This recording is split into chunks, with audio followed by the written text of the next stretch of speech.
Hello everyone. Hey Belmont. Hey Yaki Yam. Yeah, I was not feeling. I'm still kind of not 100%. I don't know. I think it's some kind of mild cold. It's not COVID or anything. I took a test and it was negative. So, but I'm just kind of, I don't know, feeling not great. But we're here. We're doing it. Thanks for becoming a member, Belmont. Get access to the behind the scenes stuff, which is cool. I'll have to film. I do have to film another behind the scenes video now that the electrical is finished. At least like phase one of the electrical is finished. The only thing left to do, if you don't know what I'm talking about, I'm trying to work on migrating my. Some of this stuff is going to have to stay here for now because I don't. Basically, I want a nicer like filming / streaming set, I guess you could say. So I'm trying to convert my basement, which is it already had the paneling, if you're wondering, into like a nicer space. And if you've heard me talk about it before, I've complained about the wiring. The outlets are not good. I've gotten not like shocked, like 120 volts shocked, but like if I have my bare feet on the concrete floor and I touch a metal like computer, I can feel voltage through, not like a lot I guess, but some, not zero for sure. So I'm pretty sure that, plus I have one of those voltage tester things and it says there's no ground wire, but it's more than just that. Anyway, so I've been doing a lot of behind the scenes work. I ran a whole new circuit, 20 amp circuit, to that half of the room because in the medium term I'm going to be doing the whole basement. Not going to happen anytime soon, but I will be doing the other half with the other another circuit, another 20 amp circuit. So it'll be kind of two 20 amps on that in the basement there. But yeah, it's just a lot of work just to run the wiring, run the outlets, make sure everything is code, as best I can. I'm not a licensed electrician, so don't do it yourself. I don't know. I'm just I hope I'm comfortable enough doing it. So yeah. Anyways, so then today I'll show you the. Hey, wee thing, glad to have you here. Good luck. I have Yaki Yam says good luck. I have two sitting waiting for me to work on them. In reference to the laser active. I see I put a 20 amp circuit. Yeah, so let me well, it's a 20 amp circuit. I had I bought the wrong, it's kind of, nobody really cares. If you're into electrical stuff, you might care. I guess there's more than one type of electrical panel. I bought the wrong breaker at first from Amazon because I think technically the electrical code, like the most up-to-date electrical code, almost every room that is like a living space needs to have a combination, or it needs to be on an AFCI, GFCI protected circuit. So you can either use AFCI, GFCI plugs that feed the downstream plugs also, or you can just use AFCI, GFCI combination breakers, which is what I ended up doing. But those are like, it ended up being $70 for the one that I needed. But I found a different one. It was like $50 on Amazon that I thought was the thing that I needed. Apparently there's this type of breaker box that is like a plug-on type, which has the neutral is like a bar that it just clips in. Like you don't need to you don't need to wire a separate neutral or something. And so this combination breaker doesn't need a pigtail. So if you've ever seen a normal breaker, basically you plug the hot lead into the breaker and then basically you plug the neutral into the neutral bar of your whatever wire is going to feed your circuit. But with that combination, or with a AFCI breaker, you plug both the hot and the neutral into the breaker, and then the kind that I needed a little pigtail, and so the neutral pigtail goes to the neutral bar, but the kind that I got was a plug-on kind that it didn't work in my box. So I had to return that, or I have to return that still, and I got a different one. So Just annoying that, you know, it's not straightforward. But anyways, lots of old wiring has cheater grounds. Oh yeah, which are basically neutrals. So any poorly wired devices. Well, I think so. Unfortunately, the age of my house, they didn't have originally. They did not have any ground outlets, right? So everything, all the grounding, all the plugs in my whole house were the 2-plug type. They didn't have the third ground plug. And it's also old enough where it's not knob and tubes. It's not that old, but it is metal clad cable. And what you're supposed to be able to do with metal clad cable is, if you know, every run, right, so from one junction box or one outlet box to the next, if they're properly bonded to the box, you're supposed to be able to get ground through the metal, and they have to be metal boxes, but obviously you're going to use a metal box if you're going to use metal clad cable in the first place. I really don't, I don't know. So if you've got metal boxes, which I have, and metal clad cable, which I had, and they're properly bonded, which is questionable, then you're supposed to be able to just put a grounding pigtail in the box, and then you can get your ground from the box. But that was not reliable in this section of my basement. It is for the rest of my house. I hired somebody when I first moved in here.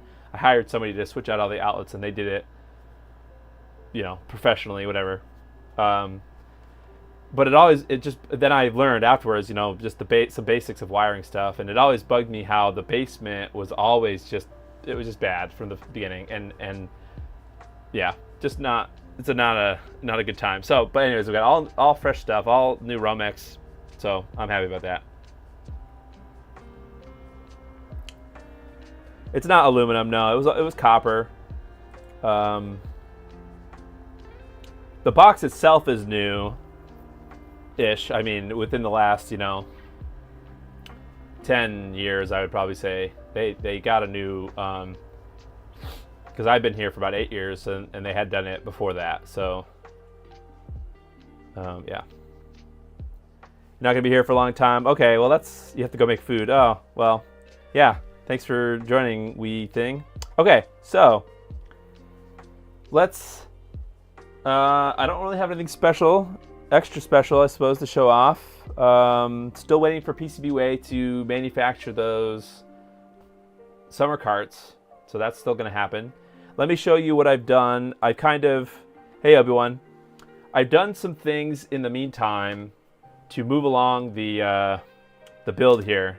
So I'm not 100% sure if these are the correct screws, but I had a bag that had 4 black, like M2 kind of coarse threaded screws. They were in a bag.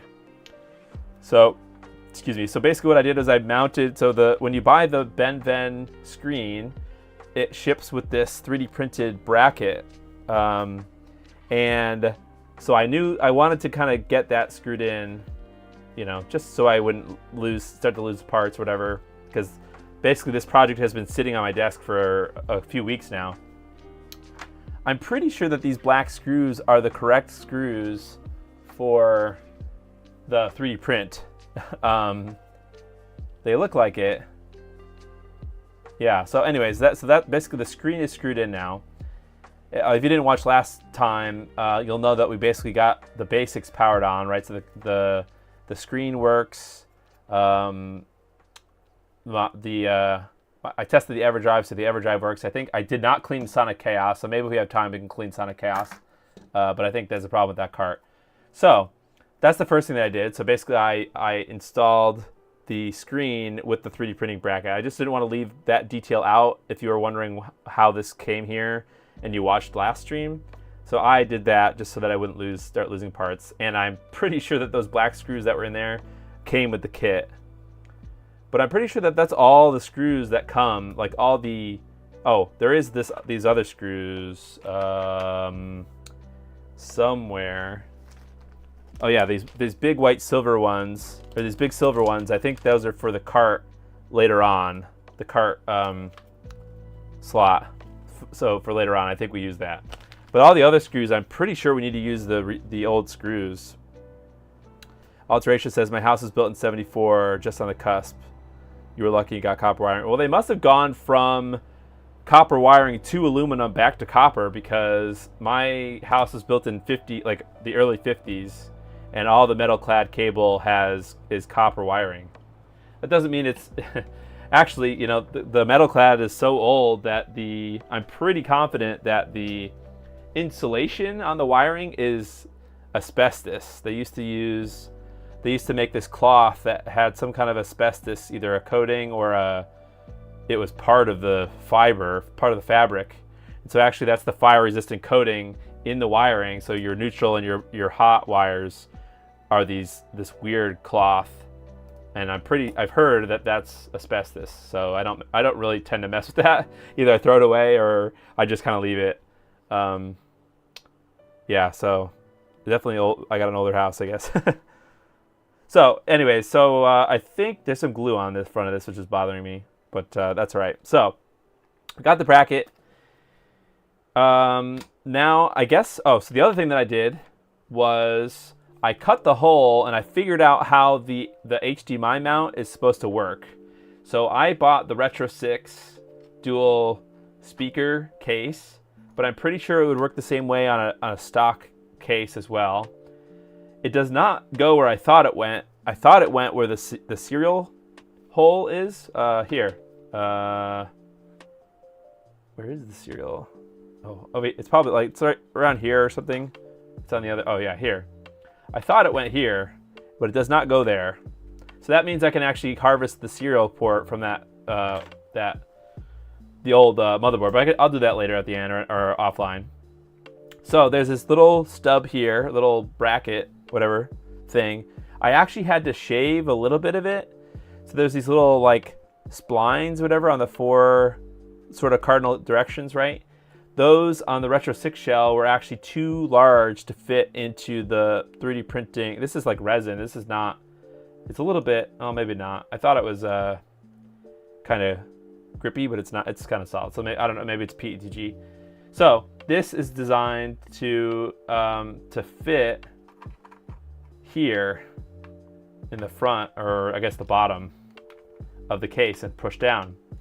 So with that stuff, I basically what I'm saying is I cut the little tabs a little bit, not a lot, but it stays in there pretty well, which is nice. And then I found out where the HDMI port, and I'm super excited that this is a full-size HDMI port.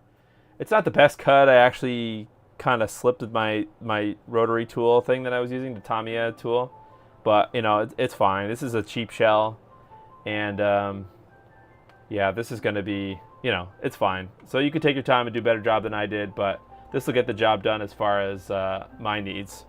So the HDMI port is there. We may have to cut a little of the top, maybe. It might interfere a little bit, but it doesn't seem to, because I was able to plug in an HDMI port. So yeah, so that's where we're at with old stuff, or with stuff that I did over the break, I suppose. The bracket is resin. Oh, that's cool. I thought it might be, but I mean, it also might be PETG. Can't really tell. It doesn't. I could see layer line. It looks more FDM printed than resin printed, but your old house is built in the 50s, had MC aluminum wire. It could be aluminum. I don't know. It does look copper. Parts of the wire that I've looked at. Oh, maybe you're right. Maybe it is aluminum. I didn't really look at it too well. Because there are parts that are, actually, you know what? That that kind of scares me. Did they coat it in copper? Well, anyways. Did you use the cutting guide I designed? No, no, I didn't even know there was one. My bad. There's still the SDM. Well, that would have been nice. I didn't know that was a thing, but you know, it was relatively easy to. There's like a piece of plastic in here that bothers me. It was relatively easy with the Sharpie just to kind of mark the hole. Obviously, I didn't really take my time and do a super clean hole, but it's good enough, I think. But yeah, if you have I wish I had known that you had a little bracket, but you know, it's fine. Okay, so we're close to the end. We need to start populating the case, basically. I don't think there's any other soldering to do other than obviously the extension port thing, which, you know what, is that going to be easy enough to do right now? Let's see if I can find it, actually. Did I Hadouken that motherboard? What did I do with it? Oh, I might have put it back into the the case. Okay, well, why not? It seems pretty easy to desolder now. Why don't we do that? And then I think, oh, you know what? I guess I didn't unscrew all of the screws. I need to look up a guide to see what screws we have, because I have a weird pile of screws up here. You can see. I think some of these are for the GameCube, but I think some of them. I mean, here's the other GameGear. I don't know what these screws are up here. I don't know what those are. I don't know what those are. It's to one of my recent projects, but I don't know what. Oh, this could have been the old slot ones, but I don't know. Maybe not. Oh, because this was riveted. I don't know. So if you guys have any idea what those screws might be for, I know these are the GameCube screws. I'm pretty sure. The GameCube controller screws, I mean. Actually, I don't. Are those? I don't know. What the hell is all this stuff? But let's get this thing here. Let's get my desoldering iron. Fire it up. And actually, we could start desoldering this. Make sure you replace something. Is it rated for? Make sure if you replace something, it is rated for aluminum and copper to be safe to make it good. Or they can make a goo you could put on the wires to prevent problems. Interesting.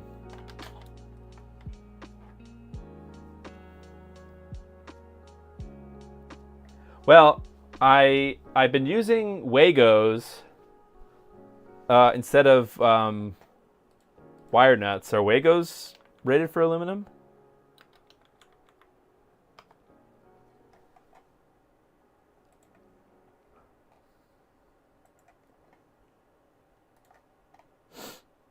I'm freaking out now.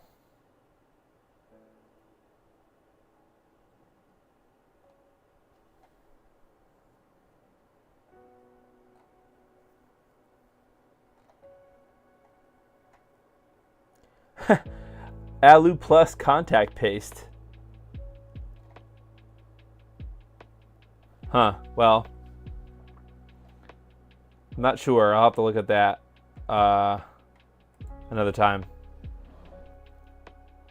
Okay, here we go. Let's add some new solder to this thing here.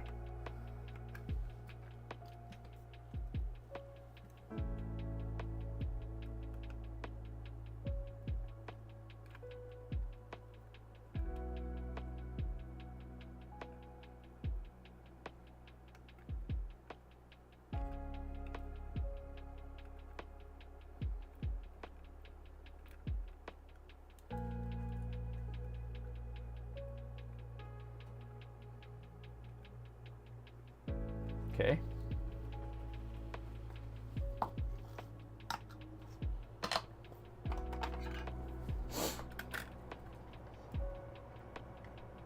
Well, I won't be able to use that with the ground pads.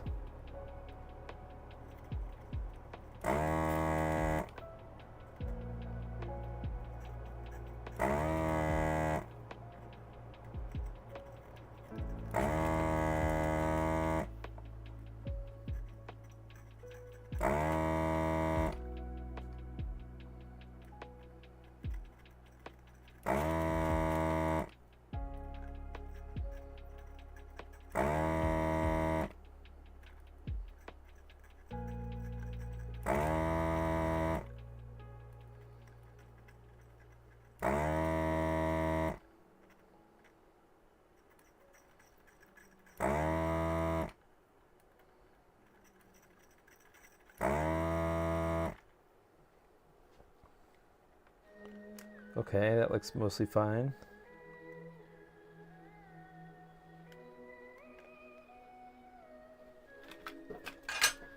Okay, let's see. I'm moving it to the other board, right? The BennVenn one doesn't have it. Or does it come with it? I don't think it comes with one, right? This guy.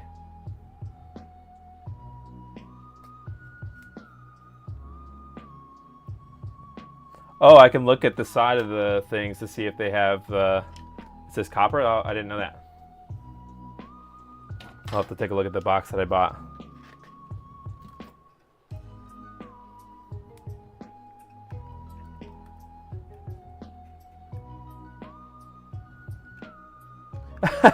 That's right. I thought I was an idiot after you said that. I'm like, huh? Am I?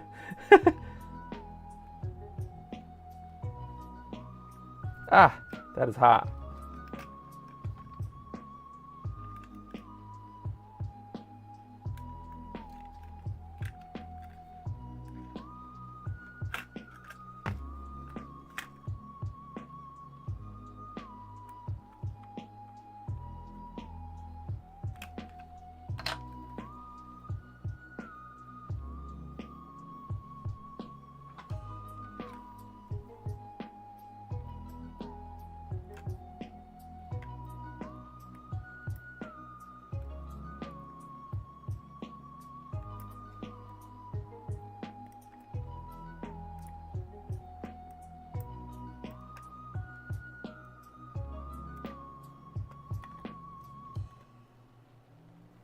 I probably should remove the extension plug thing. Is that going to melt into there?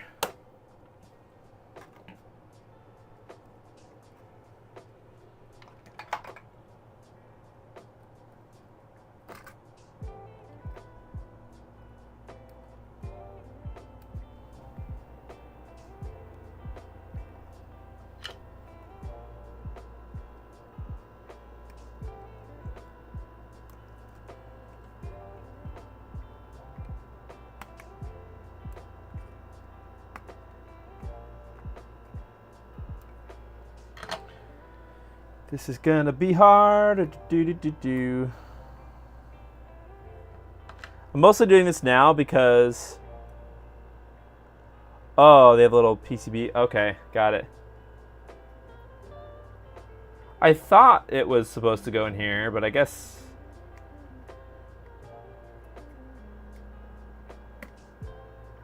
Oh no, did I just break the? I think I might have broken it.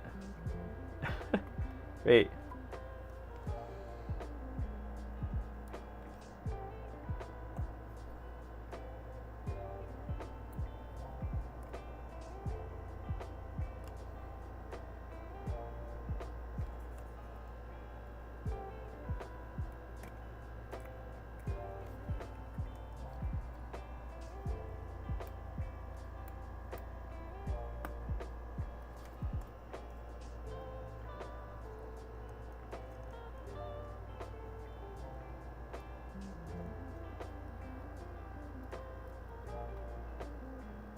Oh, yeah, this one's stuck on there.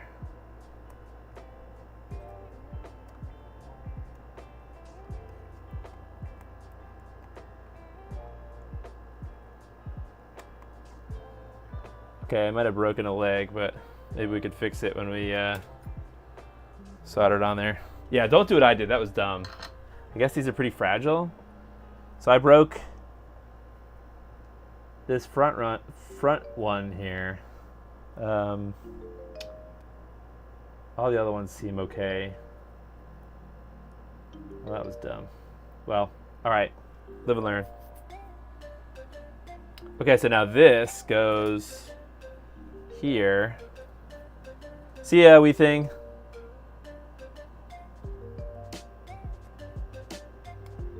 Yeah, I think that we should be able to.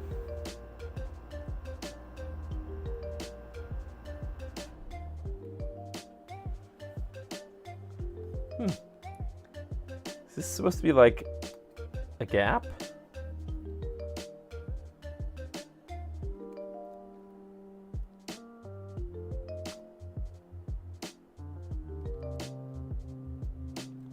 Okay.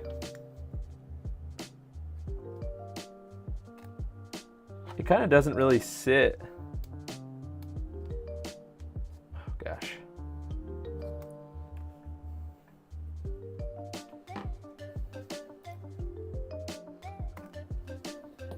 Ah. Maybe if I straighten it out. I don't know. It doesn't really sit.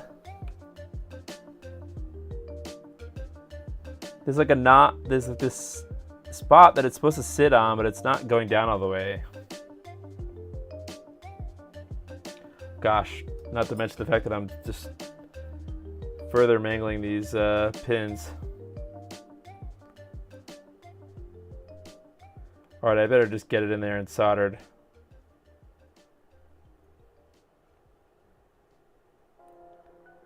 Before I completely wreck it. Okay, let's see. So we should be able to just put it in. Well, now it seems like it's better. I don't know why.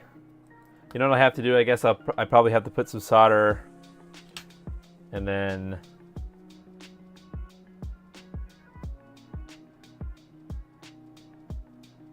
push it down all the way.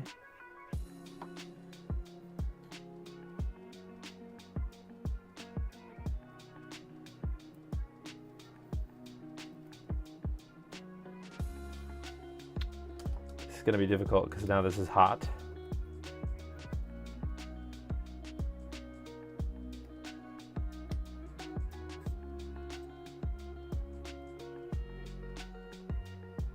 Okay.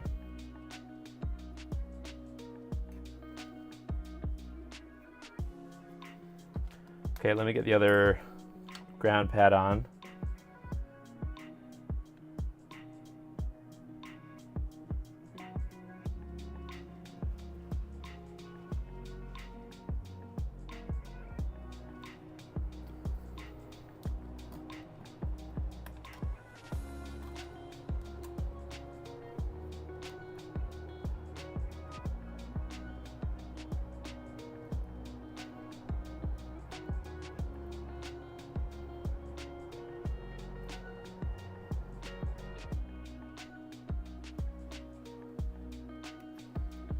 Okay,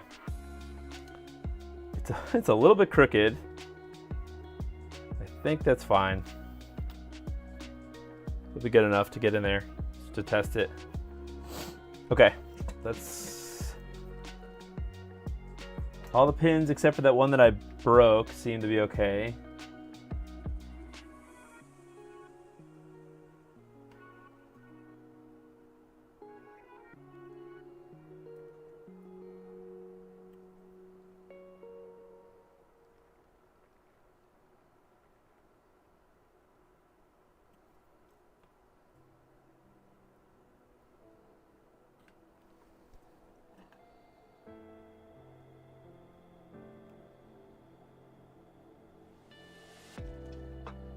Oops. Too much solder.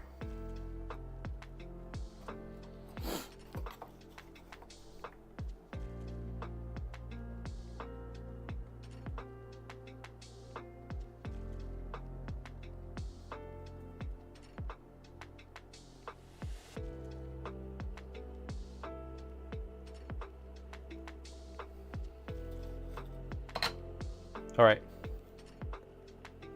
I think that looks fine. There's something up with that top one here.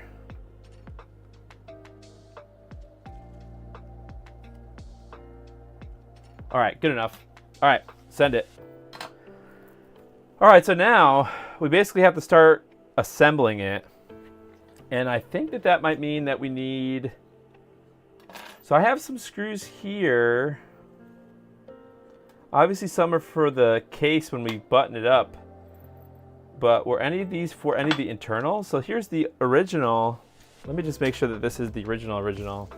Yeah, so here's the other controller that I've got, or the other GameGear. This is a dual ASIC one. Oh yeah, okay. Wait, so this might be, oh, so those silver screws, those aren't game, What the hell are these screws from? Oh God. Oh, those are definitely GameCube screws. Okay.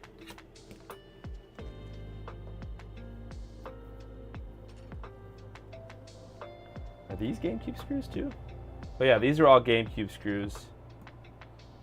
Okay, got it. One mystery solved. Those are some GameCube screws. I don't know if they're all of them. Let's count them. 1, 2, 3, 4, 5, 6. Okay, so 6 GameCube screws. That's good. Once I buy the lipos, make sure to check the polarity of the terminals. Yeah, I heard from Rain that they could be, or maybe it was you, that the the batteries could have opposite polarity.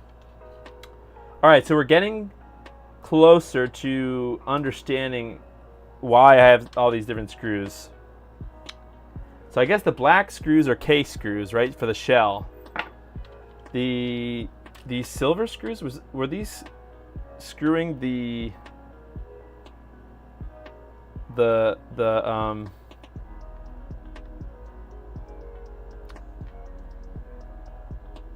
cart to the board, to the shell cart slot?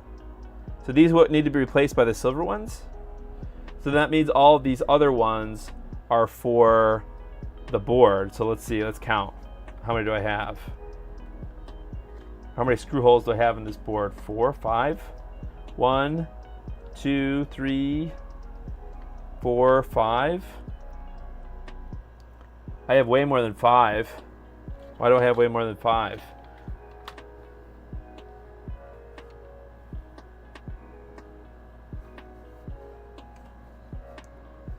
Interesting. Oh, I remember now. So I have to count these brackets that hold the light in the board as well, or onto the PCB as well. So what did I say? 5, 6, 7, 8, 9. Oh, I have some more up here. All right, hold on. Let me back up. 1, 2, 3, 4, 5, 6 for the main board. Then we have, for the light, we have 1, 2, 3, 4, so that's 10. So I have 10 screws here. 1, 2, 3, 4, 5, 6, 7, 8, 9, 10. I do. Okay, good. All right, crisis averted. Okay, so I can put the old one away. What I need to do is I need to take the audio board and the power board screws from the old. This was the donor for this Game Boy, or this GameGear. I mean, the ASIC. You're right. So I see now. Thanks. Like 3 seconds later, Alterations said everything. Got it. So I don't know what these screws are for. They look like they weren't installed at all. I don't know why I have those out. Maybe a different project I was working on, but what? Okay, fine. All right, let's take these boards out. So I need some more. Actually, I probably could leave these in. Are these the same exact screws? I could use the screws that I used that we won't need on the screen part. Correct? There's a scoop on the thing. I think someone said not to use IPA near the screen.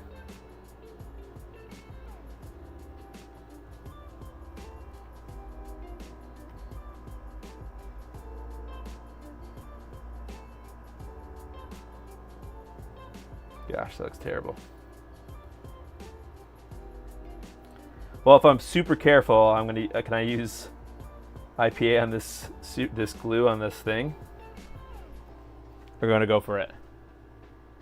You guys can't stop me. How does that feel? You're powerless. Powerless to the modder. Powerless to the streamer. Type in your little keyboard. Type, no, don't. You monster.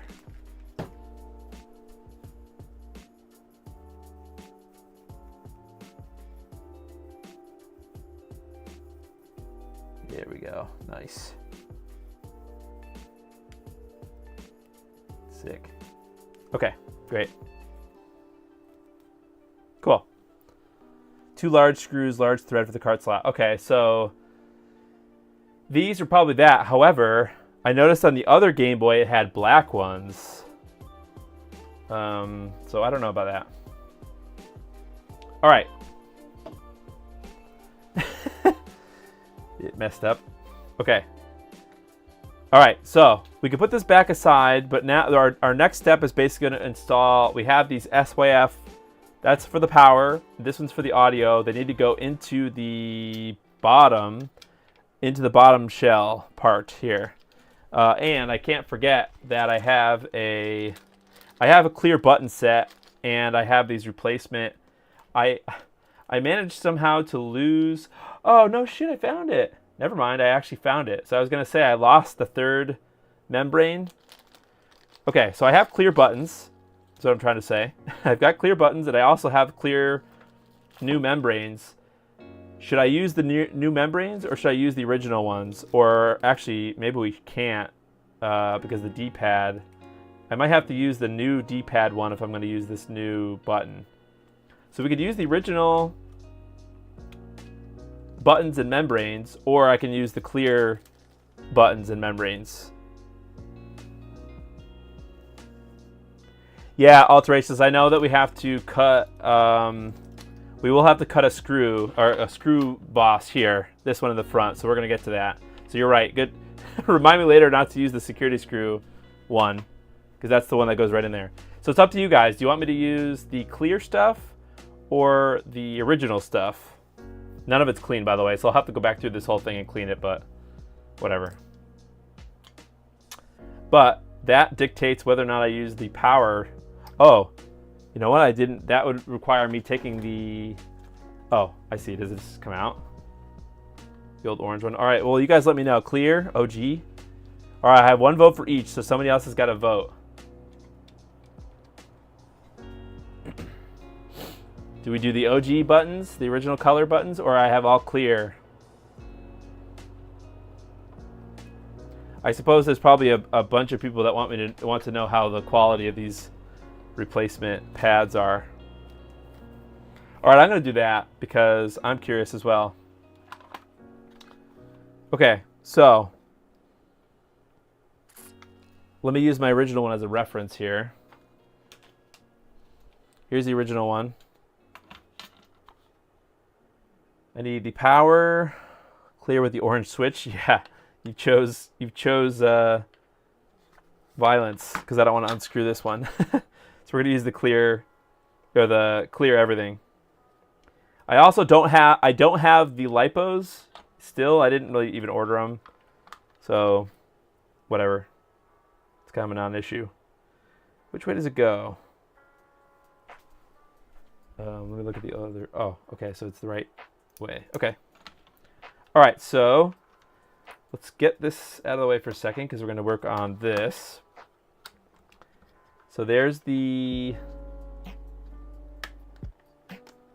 power board. It's a nice button there. I'm going to use 2 of these screws. I think they're all the same size, so I don't feel bad at just using any of them.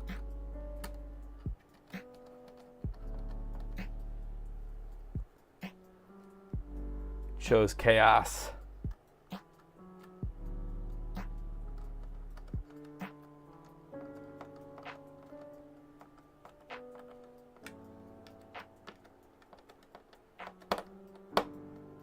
It's probably not the right screw.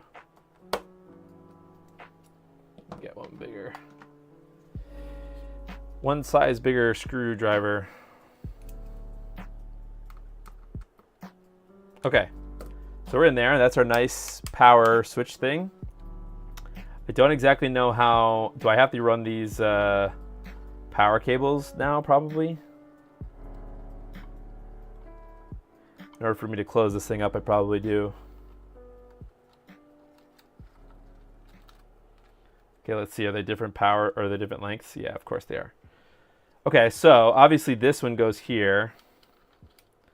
But I don't exactly know how to route. How do we route this other one?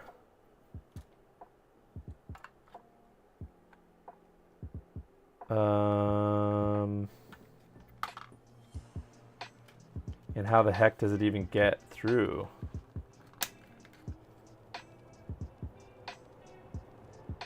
This sort of seems like a situation where I need to remove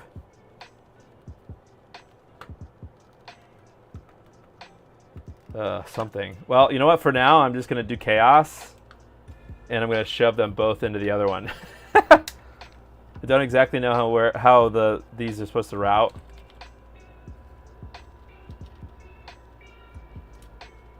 I'll have a better picture once the board is in here. You ran it around the bottom. Oh, down here. Well, then how does it get into the battery compartment? This guy? Probably need to pop that out, huh? Or this one. Well, I'm not going to worry about that right now. Got to move forward to get our HDMI on. For now, I choose chaos.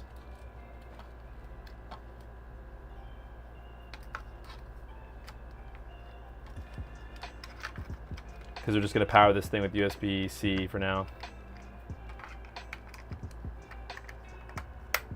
Okay, you took the battery. So it's probably these ones, because these ones don't have a wire solder to it. Okay, cool. Now, do we have to connect? Oh, let's first connect the audio wire, audio thing. Then we could talk about if we need to run this HDMI thing now. Where the heck is my screwdriver? Oh, it's right here. You animal. You also made an STL for a plug for the old security screw hole. Old security oh, I see. Yeah, interesting. Yeah, you could send me that. Or you said it's in the BennVenn Discord.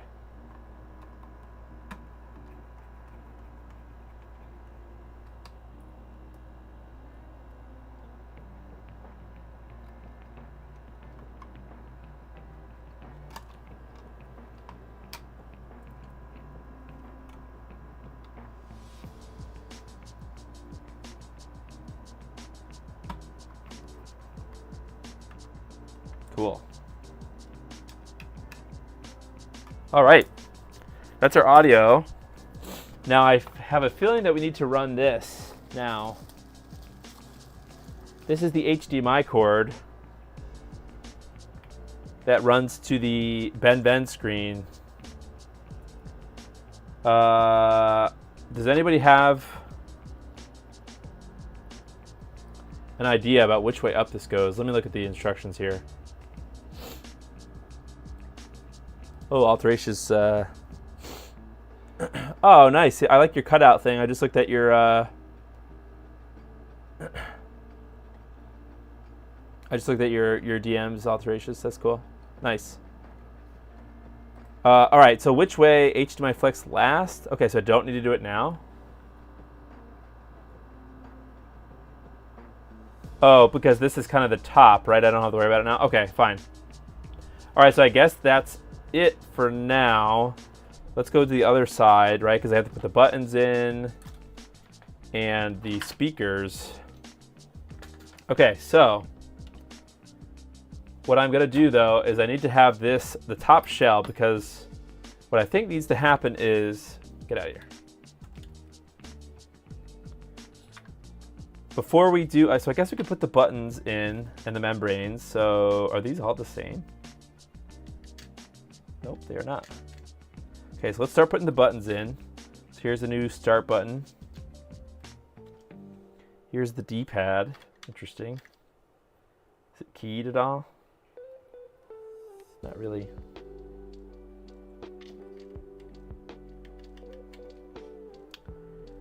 Here's the other button. Okay. So what am I left with? I'm left with this battery thing and the speaker thing, which we're not going to use. So let's put those away right now.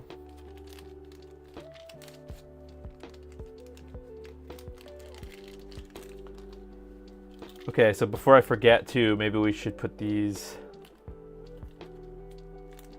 membranes on. These are, I think these are Retro 6 membranes, I guess, but I got them from SYF. You can get everything from the, I don't have an affiliate link or anything, but I put the link to SYF store. I ordered everything from him for them, so. Okay, so these look like they're all the same size, so I'll just put them, excuse me, one on each.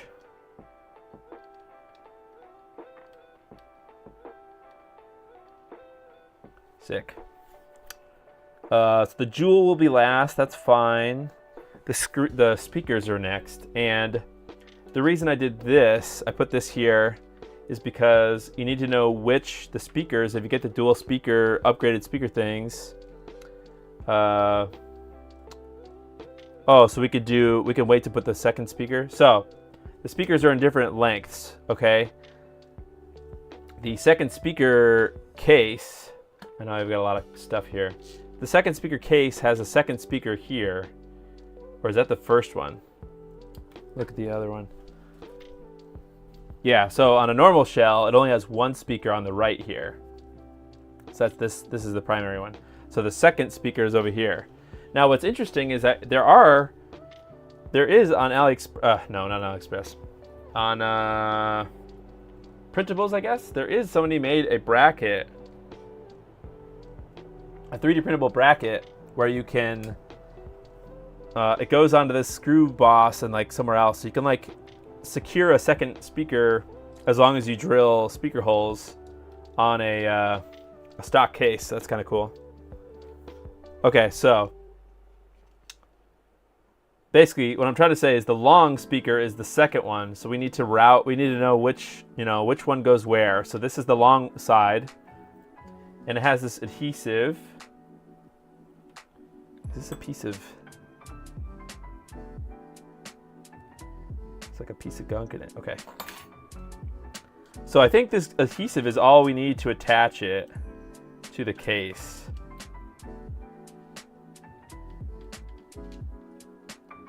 Like I don't think it has a bracket or anything. All right, I think that's good. I just kind of took the adhesive off and stuck it down, so I think that's good for now. Then we run our wires up here. Those are gonna get plugged in up here. Now, does it say left or right? Oh, it does, left or right. Okay, so we'll have to come back to that. So now you're saying that we can put the motherboard in. Or do we have to put the oh, we have to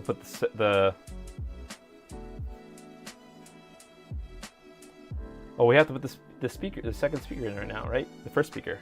Yeah, we have to put the other speaker in too. I have a feeling that this speaker wire is gonna come unsoldered. Let me just see if I can, actually, you know what, I'll tape it down first and then we can mess with it. I think this also goes like this. Actually, before I do that, just looking at the original one, okay, it kind of goes willy-nilly.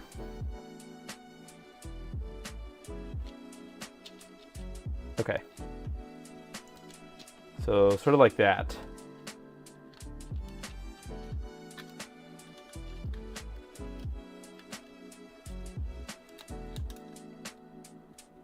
Okay, cool. Don't forget the LCD film. Well, we can take that off from the top, right? That's my point, or my goal was to try to wait as long as possible. So until we put the new, whatever that's called, on the top, I think we could still reach in from the outside. Okay, so now we could do this. Put the new board in. Make sure not to jostle our things, our new pads. As soon as we pick this up though, they should kind of fall into place a little more securely. All right, so let's put our board in.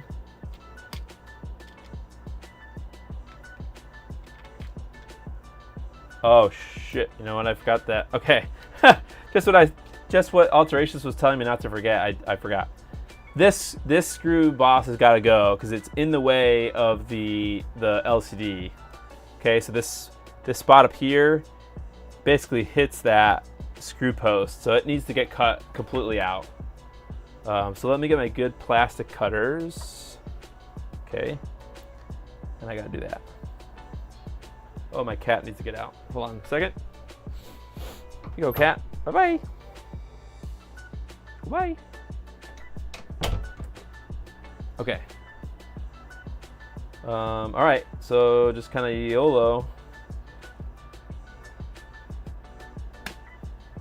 There we go. Cool. Nice. What an ugly scratch now we put in our, right in the front of our thing. I guess it's not that bad. Okay. Now we can put the thing, new board in.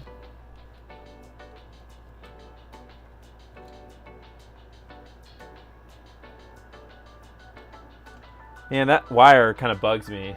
Oh well. Falls off, it falls off, and we fix it. Cool.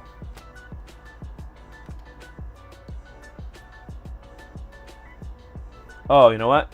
Don't forget to put the contrast wheel in its little hole. Otherwise, you're going to have a bad time.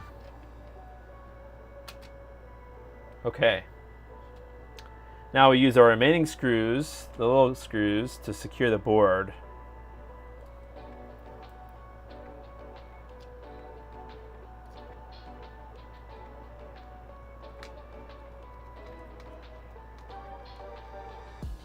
Cool.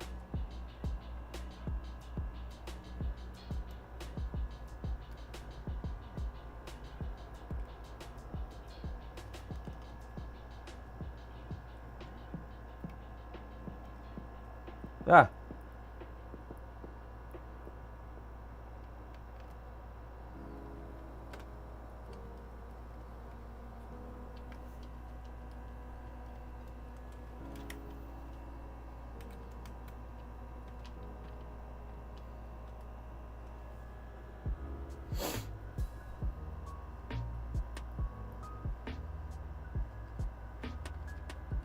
This black PCB looks really good in this clear case.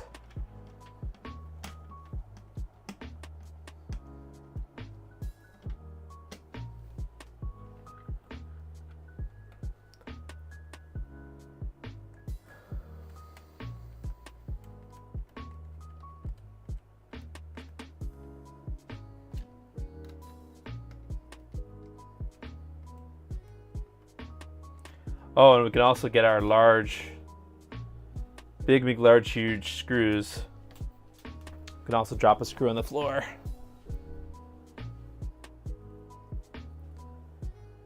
Actually, let me let me make sure that I can still get that LCD paper. Oh, okay. I think I should be able to get that out. Yeah. I hope. Watch it break. That thing breaks off and I can't.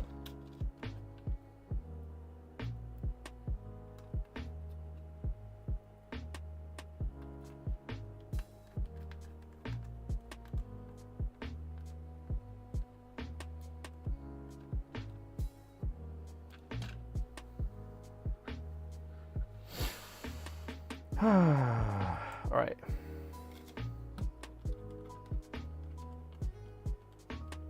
Cool.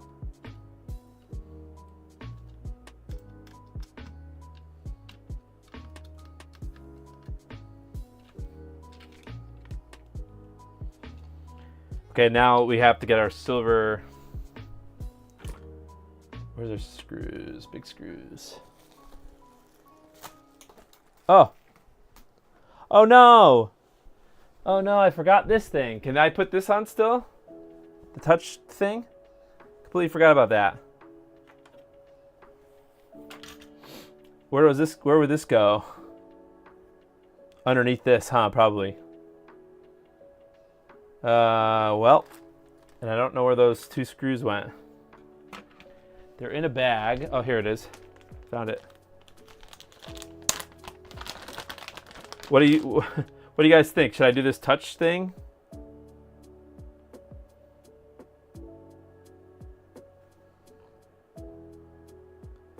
So I have to do this first, Alteracious? You know what? Let's test with what we've got here. I put these silver screws in, and then let's do a test.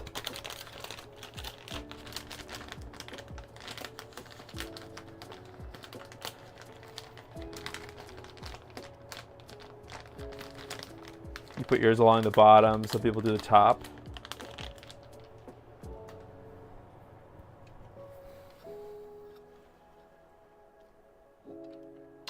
Oh, so I mean, you could put it like up here.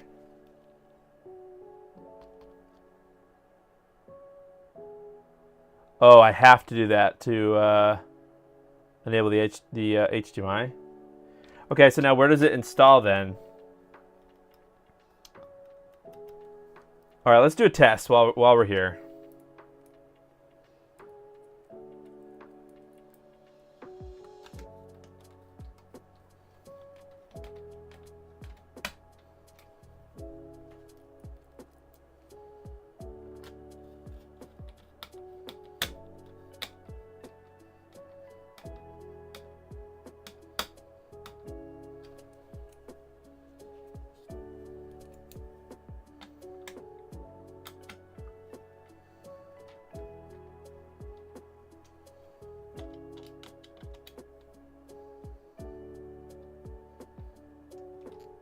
Three wires to the flex cable. Oh, maybe IO here, the bottom one. Okay. All right, so let's just do a test before we do that. Let's plug this in. So this goes up here to the audio board. Or no, that's the power board. This is the power board. So plug it in the power board. Now let's plug in. So when this is on, the second speaker is what?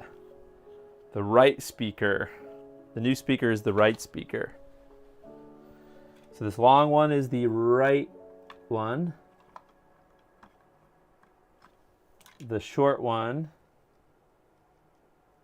is the left one. And then the new cable here. Cool.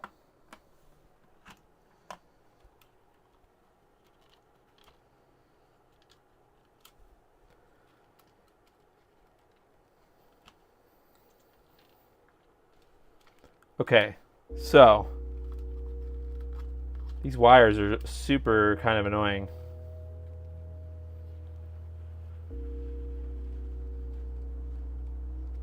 I probably should have put these wires under the screen, the PCB, huh?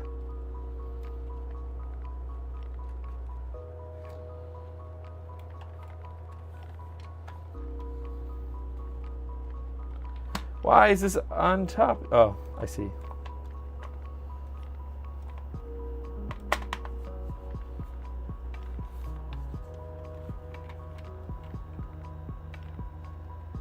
Oh boy. We have these wires are kind of in the way here. Okay. Okay, fine, good enough.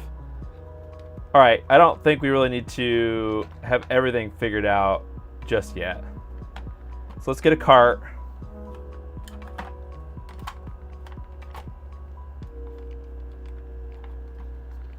Why does this not... This is not in all the way, is it?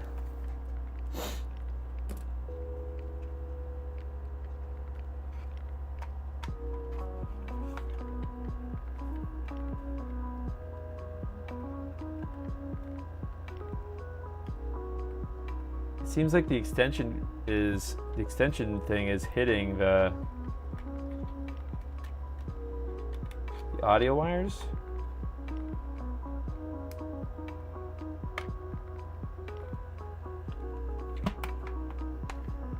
And like the cart slot is not fitting.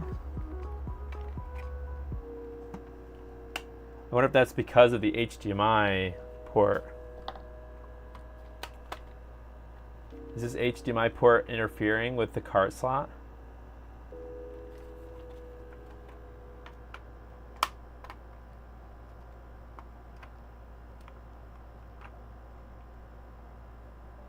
Okay, well. Fine, forget it.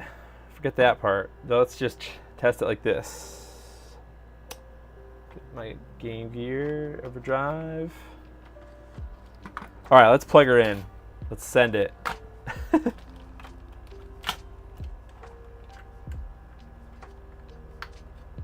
Okay.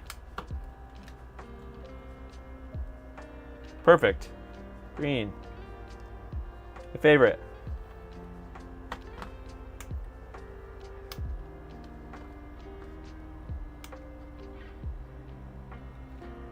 Which posts, though?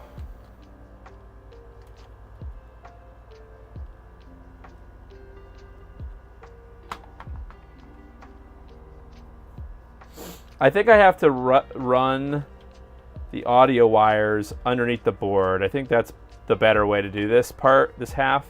So I'm going to have to remove the whole thing. I just want to make sure that the board, it still powers on.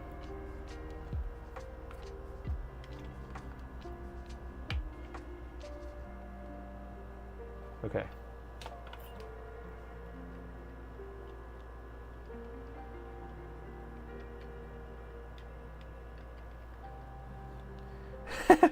We do full send, yeah. Okay, so for some reason the audio volume. Okay, let me pause the audio. Make sure that we can actually hear anything.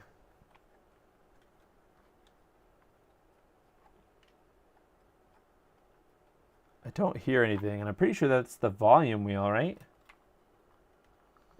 It's set to stereo.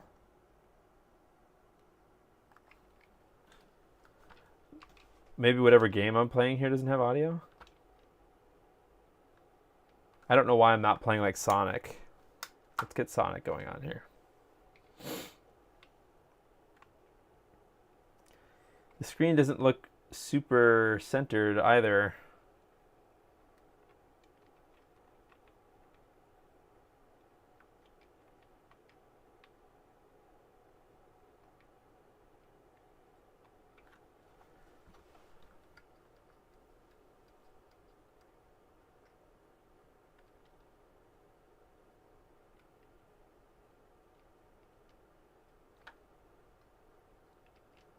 Nope, no audio. That's really weird, huh?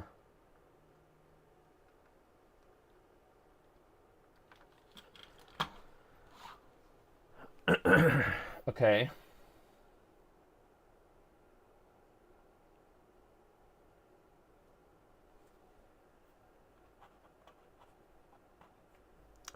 Well, the screen's working.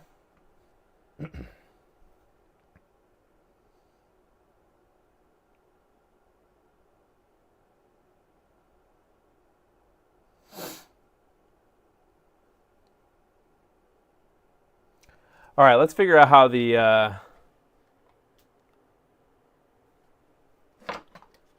OSD is supposed to work. Maybe there's some nuggets of info in there.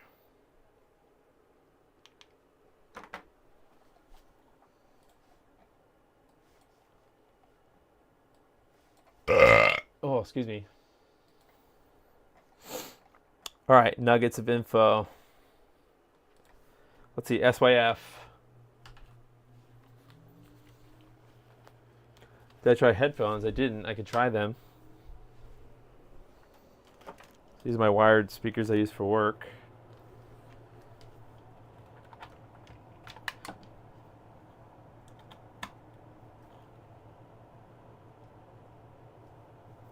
No, no audio at all.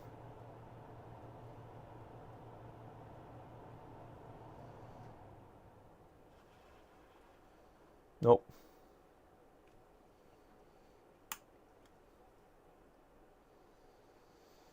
Is it possible that there's a problem with this soundboard? 3 bongs deep. I like it.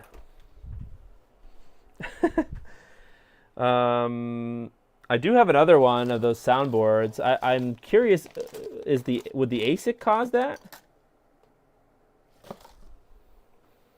A poorly soldered ASIC? You hate the GameGear since the GameBox GameGear thing? Yeah. Well, I have another one, so we can try it. But let's go to the website. SYF. No, this is the BennVenn screen thing. BennVenn HD screen. Is it a Retro 6 board? No, this is from. This is an SYF one.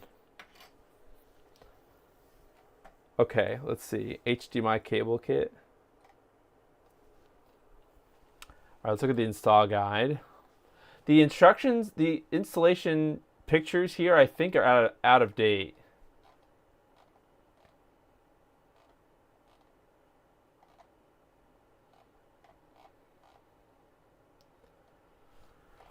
Because it shows this older screen flex cable.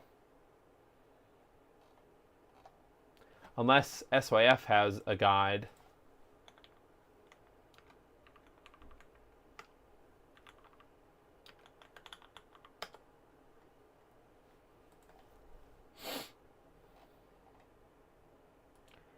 HDMI plug is no longer included.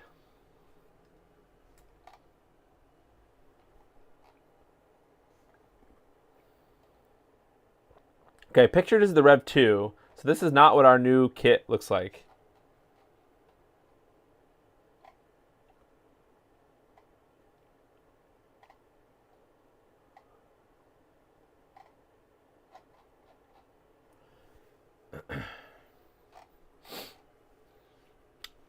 I don't see any instructions here. Unfortunately, no audio at all. Yeah, no, nothing. Not even out of the no speaker audio, no headphone audio. Is that an ASIC thing, I wonder? Like maybe there's something, or maybe it was related to what we soldered or didn't solder last time, relating to the BennVenn thing.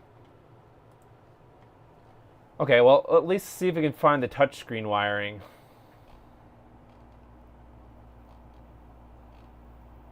Here we are. So, oh, maybe it's on the bottom. The pinout? Nope. Oh yeah, it is. Ground, I/O, and VCC. Okay, let's get back to, let's look at the is the volume up? Yeah, I mean, I went both ways on the volume wheel and it didn't do anything. Oh, okay. It's, I think it's actually self-explanatory. Okay. If we look here, I know you guys probably can't see it too well. Let me raise it up. If you look at the bottom of the flex cable here, so it says I/O, right? So the bottom line says I/O. Then if you look at the top grid, it says 5 volt, and on the right it says ground. So I think the bottom row is for the touch screen, and it goes 5 volts, I/O, and ground for this. And it's labeled basically the opposite. So ground, I/O, and VCC on this. Is there a stereo switch? Yeah, and it's set to stereo. I tried that. I saw that already. So here's the audio board. This little switch here that's set to ground, or sorry, stereo. Right now it's set to stereo. I could switch it over to mono, back.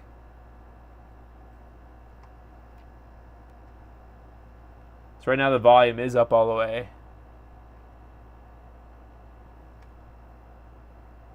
All right, let's see if we can bust out some wire, and let's get the touch mabob wired up.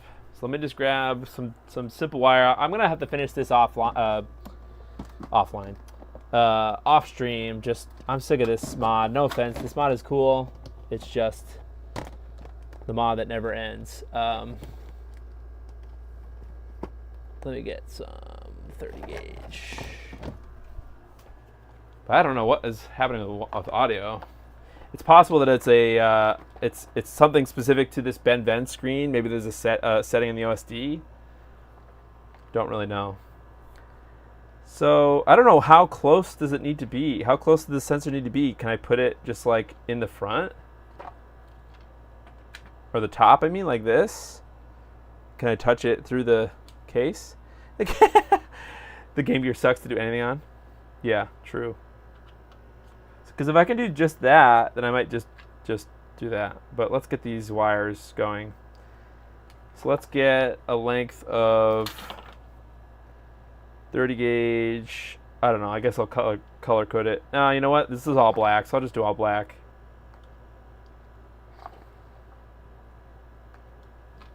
Gotta get my thing. Audio doesn't matter versus LCD. Okay. Oh wow, so it works for the case. So I could just hot glue it in the top here, or something like that. Okay, so let me get these wires.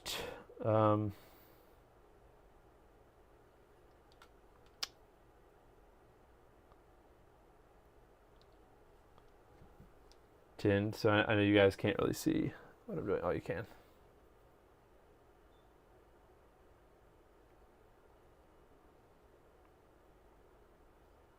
Okay.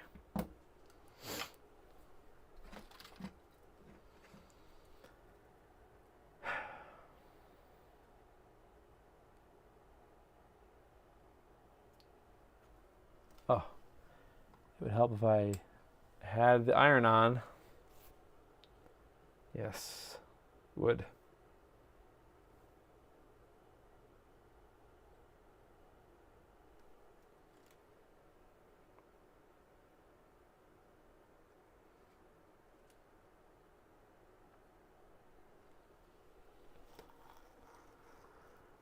Game box thing pissed you off? Got it working, but if I don't unplug everything, it doesn't work on reboot. Yeah, well, I don't know.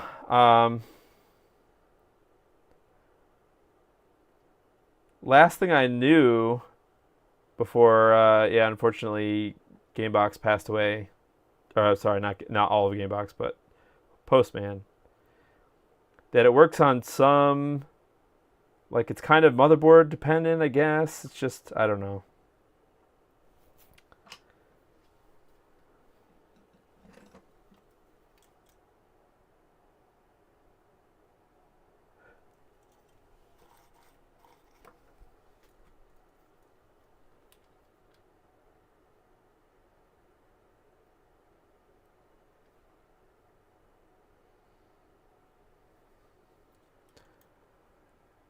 Yeah, well, that's the whole reason why, Sean and me, that's the whole reason why SYF sent me this, well, the board that I nuked in the first place was to try to gut the, or replace the GameGear motherboard that I was using with that GGHD with that board. But after Postman died, I'm like, I don't know. I was just kind of over it. And, but, you know, I held on to it and I wanted to do something with that board, something I knew would be constructive.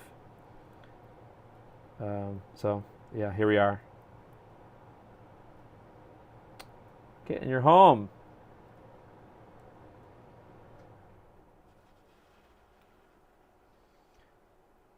This wire is killing me.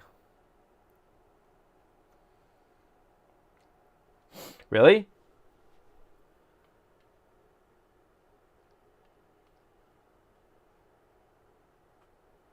Okay, no Ragerino.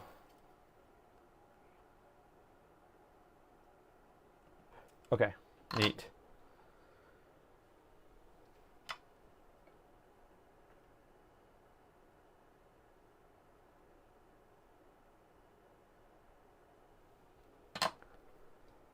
Don't forget to bridge A or B on the touch module.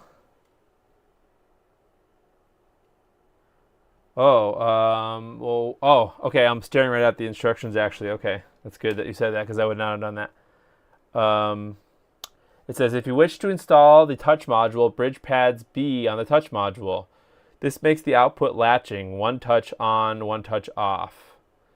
With B open, the output will only be active while you are touching the pad. Note the colors I've chosen for ground, IO, and VCC. Colors not important. Interesting. Okay. So does that mean that the OSD would be on or off? Like it toggles the OSD on? Okay, so I want it latching. Got it.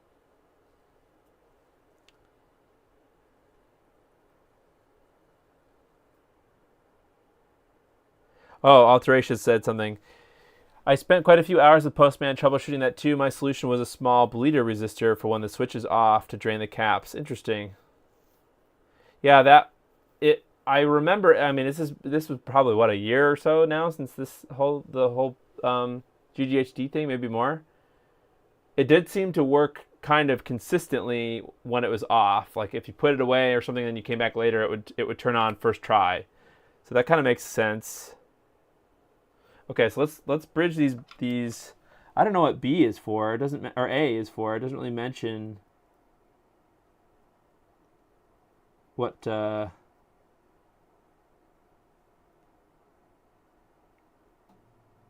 Okay, well, that didn't go well. I'll show you in a minute what I'm doing.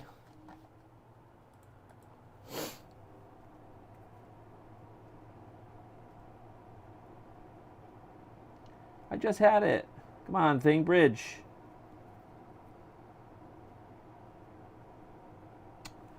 Oh my gosh. I'm losing it. Oh, Rain put the wiring in the Discord.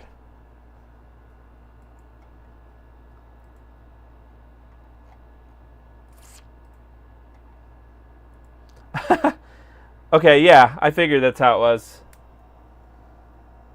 Thanks, Rain. Are you watching and not? You're just lurking? Okay, I don't know what happened to B, but B is just being an absolute butthole. There's this B, and I can't seem to bridge it. Did I rip the pad off? I had it for a second, and then it was just gone.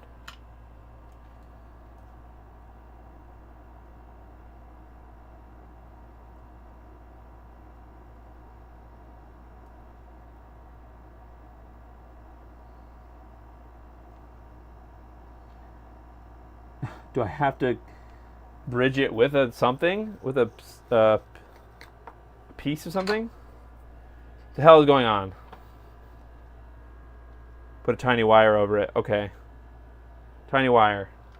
We could do that. Actually, I just threw out a whole bunch of little tiny wires. That's annoying.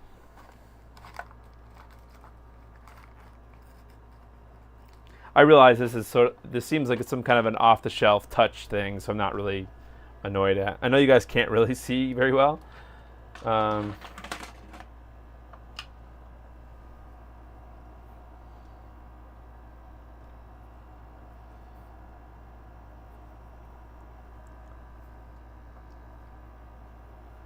Probably not the best idea to do this while holding this.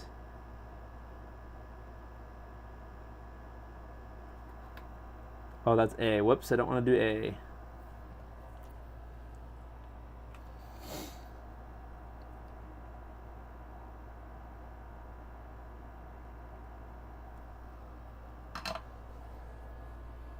I don't know if this is good enough, but...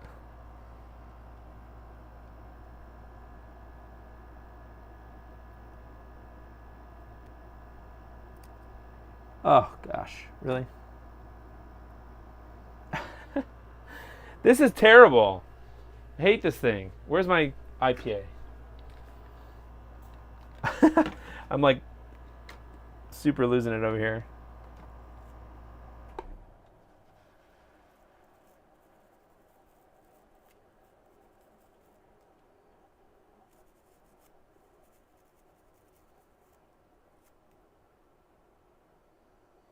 Yep. I'm pretty sure that I just ripped off both of the pads. That's great.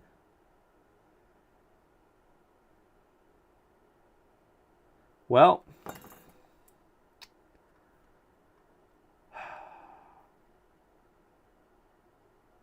God damn it. I can't put a wire now. It's all ripped up. Hold on, hold on.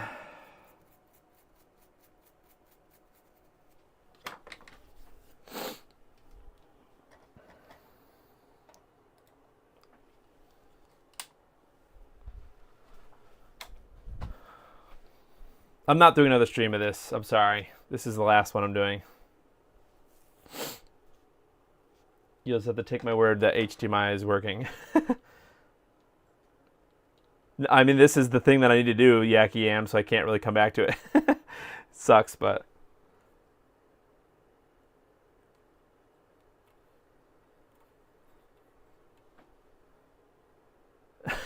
Gosh.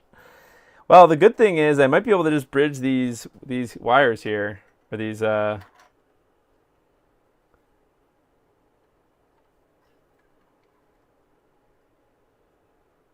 things here. Looks like it was just like ground, oh no, voltage to this pad here. Oh, on this IC, I guess. So you're just enabling something on this IC. Wait, in that case, let me see. Where's my thing? I'm pretty sure that I could just bridge those two legs of that IC. I don't even think I need those pads.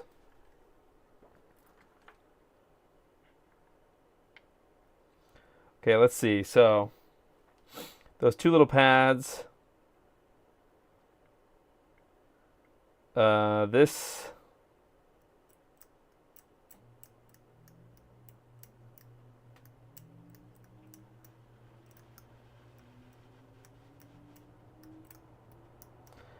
That was that, and I think this down here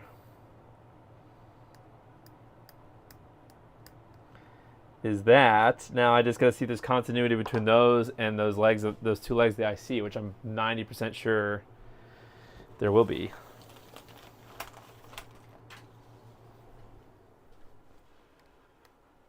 Didn't need those pads. I think they must have gotten soldered onto that leg, and I just yeeted it off. Like I tried to cut the thing, and it just, see you later.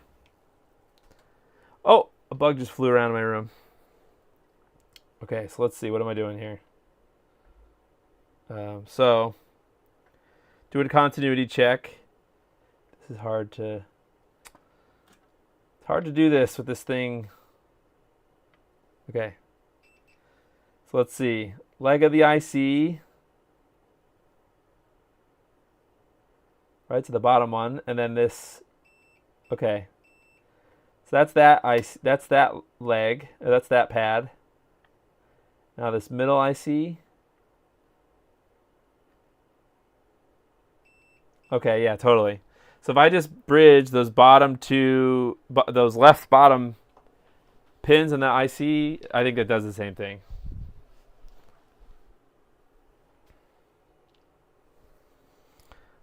That was annoying.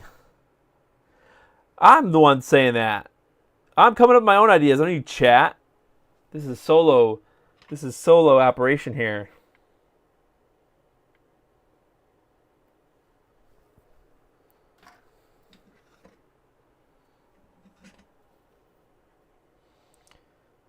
Normally I like to full send, but I also like to be intelligent from time to time.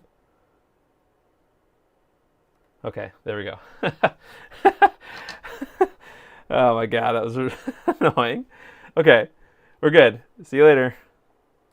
All right, now, I don't know exactly where I'm going to place this in the future, but for now, whatever, it is what it is. So, this one here is going to go to voltage. So let me make these all like the same length. Right now, I just want it to work on the outside of the case. Don't really care. Now let me tin them. Box, put the box away. Put the box away. Let's get these stripped and tinned.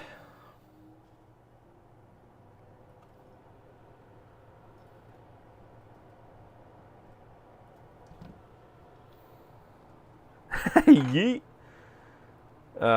Yes, indeed. Okay. So let's see. We can also tin these pads on the flex.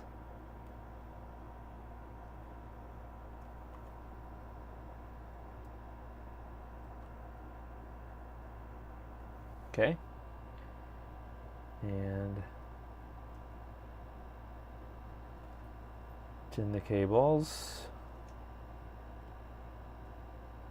Okay. Now,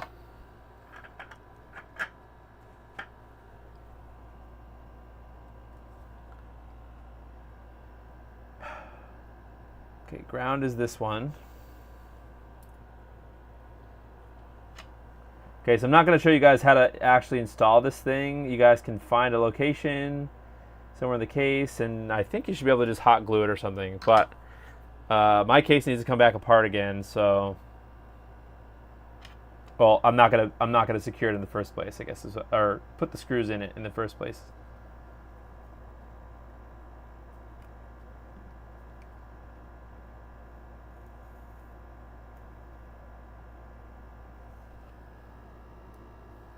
Okay, last one.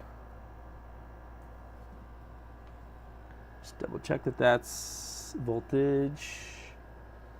Yes, it is voltage.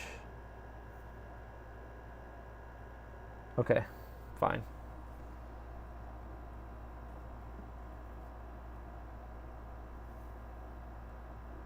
Okay, good enough. All right, nice. All right, let's get this thing flipped back over and plugged back in. Yeah, that's fine. Ah! Lost my HDMI thing here. Okay. So I'll just put it, I don't know. It's just it's in here somewhere.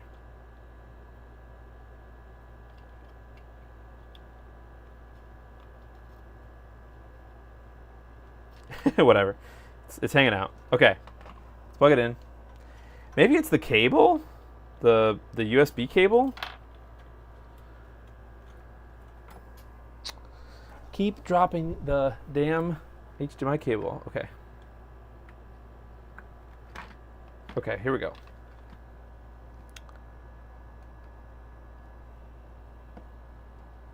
If you have bad fingers, soldering is impossible. Yeah, I've heard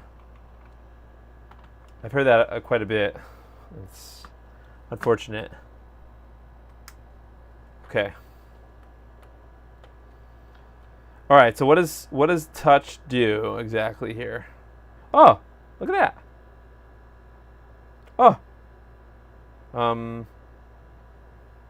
Okay.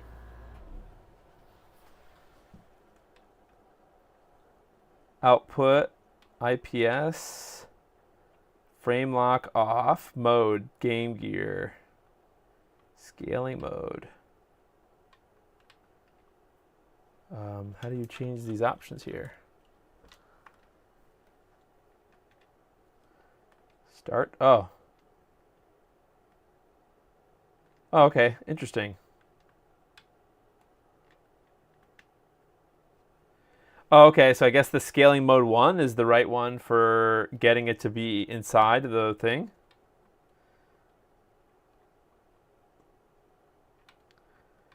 Oh, wait, you have to choose if you want it on the IPS screen or not, or the HDMI? Oh. Interesting.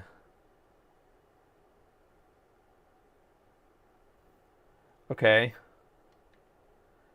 I did not know that it was one or the other. Okay, frame lock.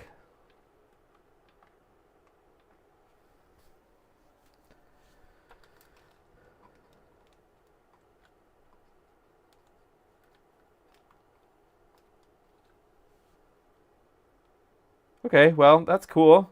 ASIC type L. Oh.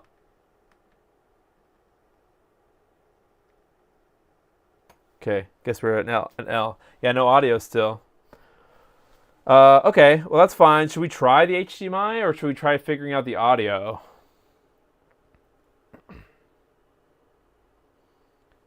I guess I'm just curious to see what the HDMI will do.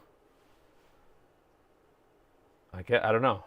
All right, let's just try that, right? So we could do what? We need to Let's unplug it.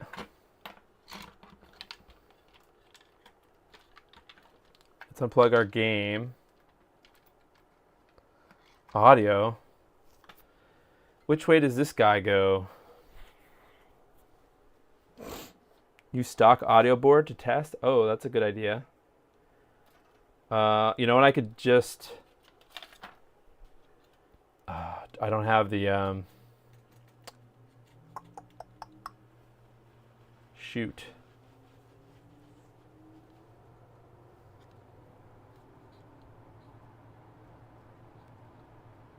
I'm not sure if the HDMI is only audio or only video. Oh, I do have a picture. Hold on, wait a minute. There's a... I should be able to pretty easily get the HDMI connected. I know you asked one or the other. I'm just, while I'm here, I might as well do this. So let me spin mine around. I'm not gonna like show you guys this. I'm just gonna do it. HDMI does not have audio due to license issues. Interesting. Okay. Plug in the HDMI to the thing. Or I guess you guys can see what I'm doing. HDMI in here.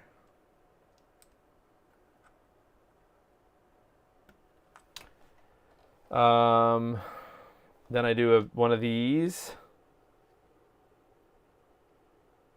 One of these? Oh no, one of these.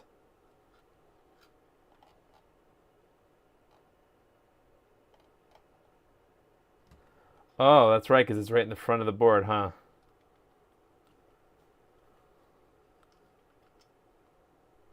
Okay. Bend it there. Then I do another one about here. I see, so it's going to be kind of difficult to do.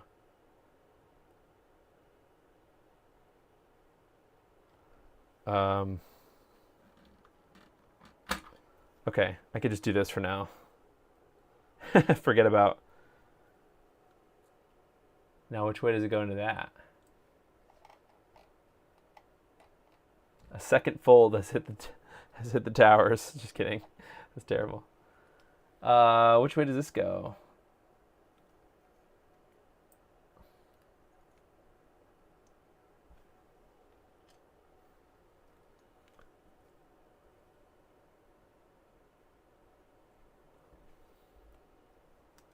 I think it goes...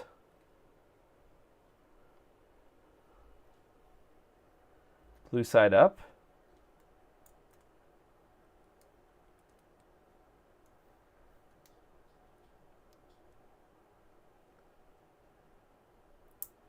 Yeah, okay.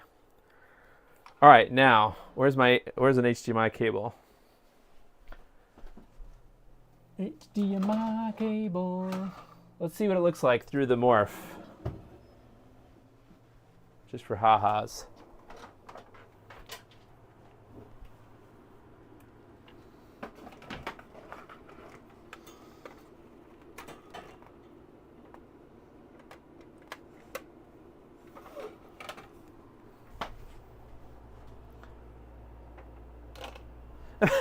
Imagine needing a license to hear. Belmont. Belmont. That was awesome. Yes, that's funny. Okay. Got my precarious HDMI situation. Let's flip it over.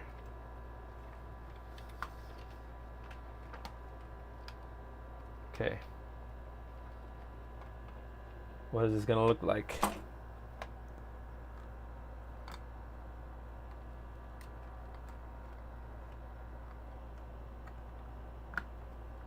All right.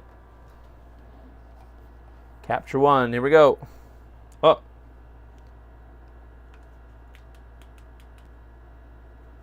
Here we go. Oh. Of course, like that. Oh, there's no game, and that's why. No game in my GameGear. And I need my touch module outside.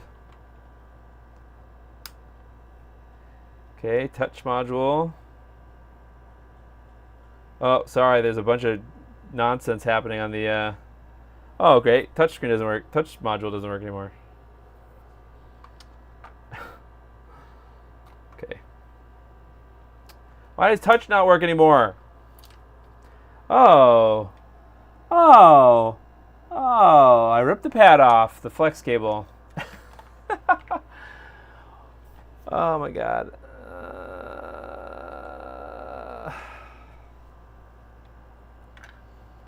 I ripped the pad off the flex cable.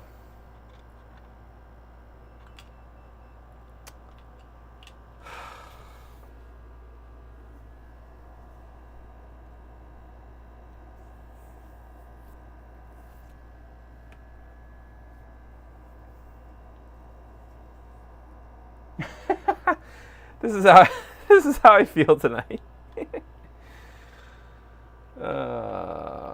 Very close. That was very close. Now what am I supposed to do? Are these other test points here? Do those connect to 5 volts too? I guess I can just see, huh? Instead of whining like a little baby. Wah, what am I supposed to do?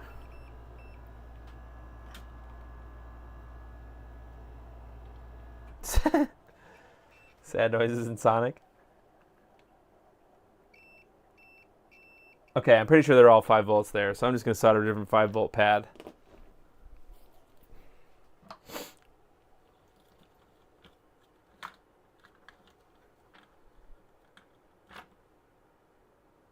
What do you mean, what is with me in pads? I didn't... This is like... These are like the most fragile pads in the world. What am I supposed to do? I wasn't that rough with it.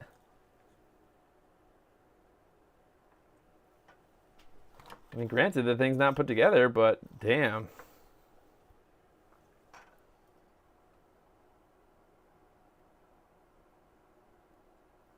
Okay.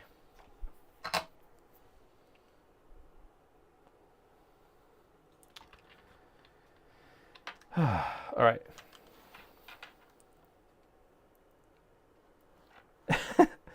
Do 360 and walk away.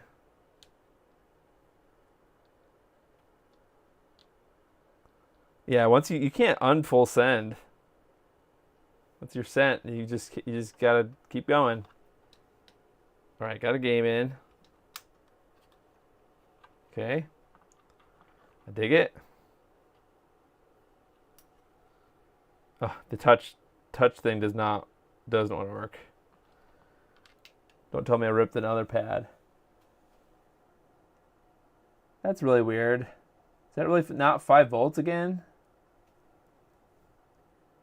This touchpad light doesn't go on. Yep. Well.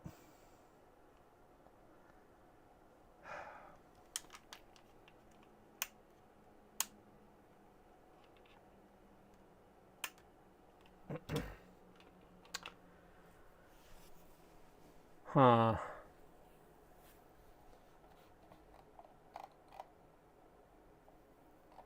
There's got to be another place where I can get 5 volts on that flex cable.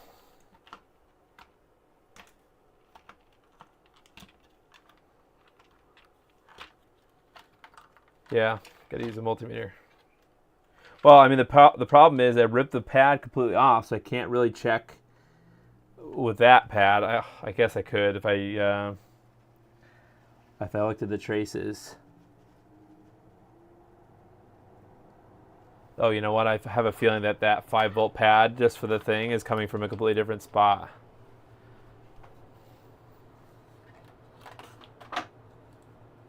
Oops.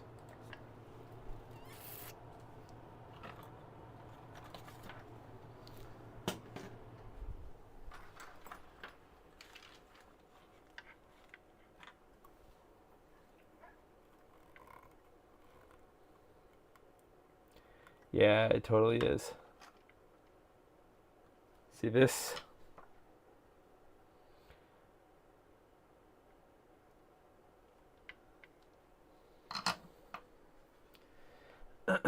this bottom pad is being fed.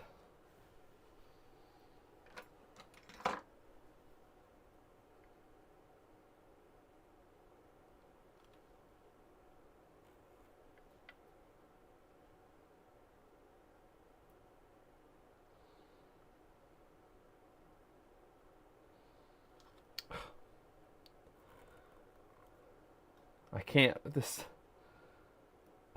gosh. Whatever, you guys understand that pad is being fed by that wire. Is it this? Oh, you know what? Hey, here we go. Look. Down here, 5 volts. There we go. That should work. I have an odd question. If I send you my 3DS, I'll be able to mount it for a capture card so you can stream your games. Well, I don't currently do any send-in things.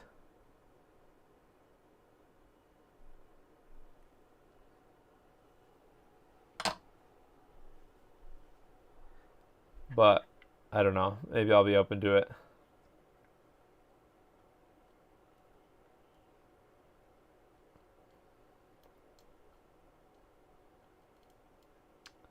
Jeez.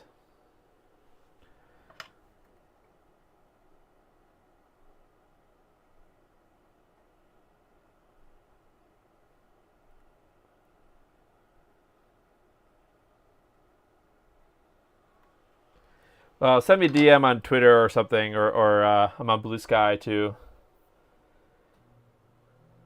Just get in the hole. There we go.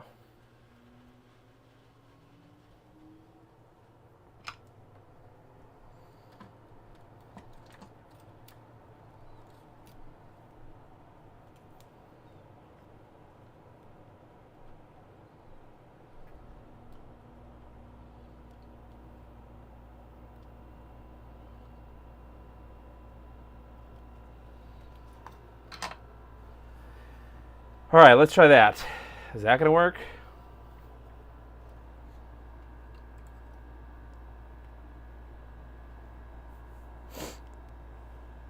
Try to swap the shell on your DS Lite. You must have done something wrong because it doesn't turn on anymore. Oh.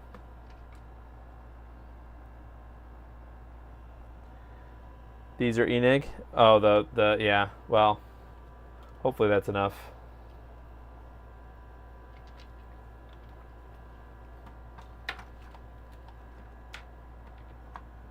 Rip DS Lite. Yes, rip.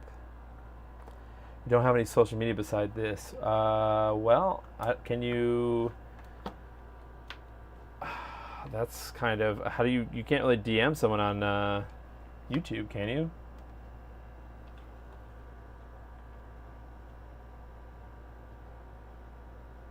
Okay, see, we're back in. Our touch module has the voltage now. Great. Do not sniff lead. All right, let's try. We've got our where's our HDMI cable? Okay, we got our HDMI cable.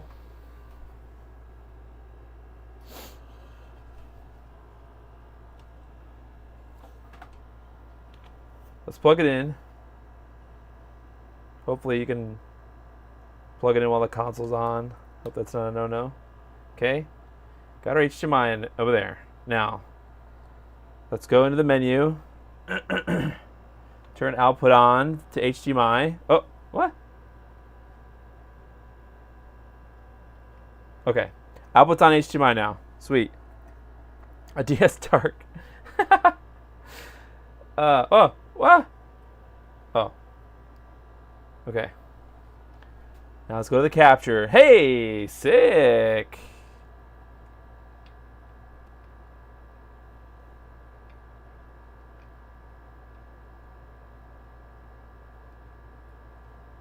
Sick.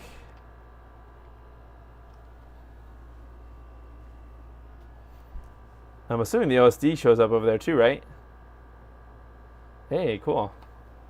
So I could, excuse me, I could probably turn scaling mode to 1. Which one is the wider one? Oh, okay. So scaling does nothing in the on the output. Does scanline mode work? Oh, okay.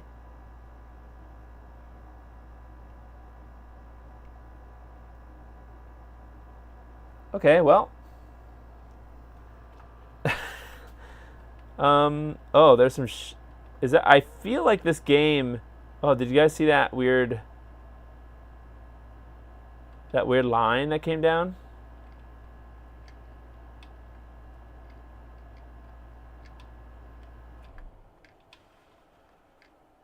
I can't really play this well because the GameGear is not together.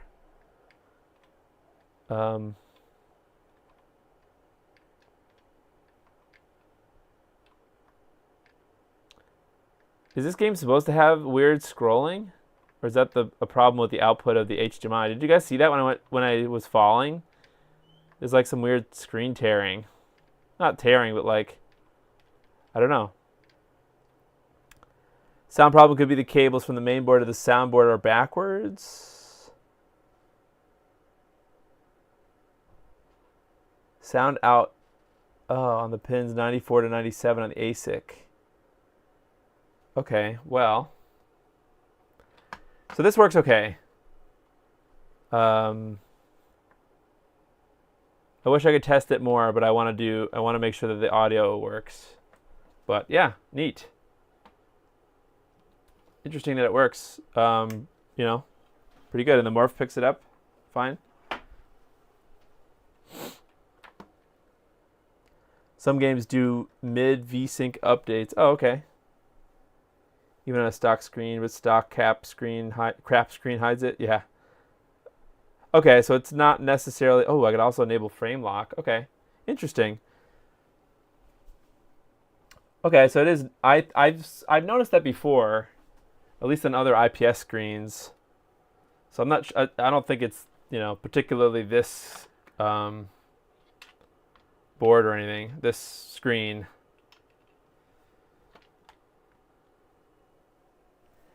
So you're saying that it's possible that the my audio wiring is backward?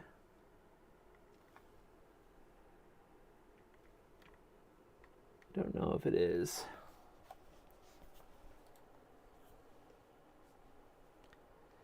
Yeah, the GameGear can play the Sega Master System games, at least. I don't know if that's the same as the SG-1000. All right, let's take this HDMI cable out for now because we're going to still be troubleshooting the audio. I'm only going to give this about 10 minutes, and then I'm going to give up. So what I'm going to do to test it in 10 minutes is I'm going to get the stock audio board, and we're going to try the stock board. So that means I'm going to take this out. Need a smaller screwdriver.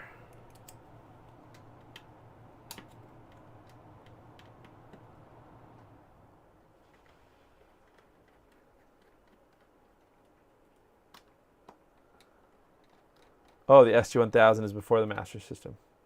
Oh no, sorry, yeah.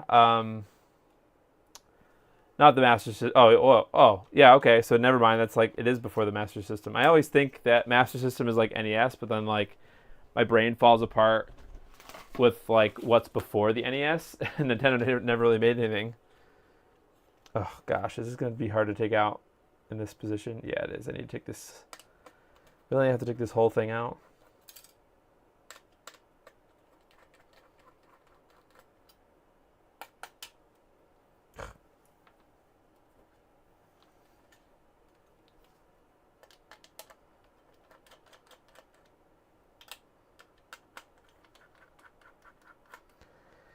You ordered cap kits for a few CRTs you wanted to service. Nice. I saw your videos about you fixing that. Oh, not really fixing, but you were messing with the broken button. You got one to work with just removing that piece and just manually pressing it in. That's pretty cool. Don't take that out. How do I get... I couldn't unscrew this other one. It's easy. Well, I don't have the... It's not like I can use this top shelf because I don't have batteries, first of all, for this. Well, I mean, I do, but I'm not putting freaking 6 batteries in here. And I don't have the AC adapter. I don't know where... I think I might have one, but... This also is not like recapped or anything, and I know that the sound modules can be kind of annoying. But we'll see. I have never confirmed that this has worked. Guess I don't really need to screw it in, right? Okay, so let's plug this guy in.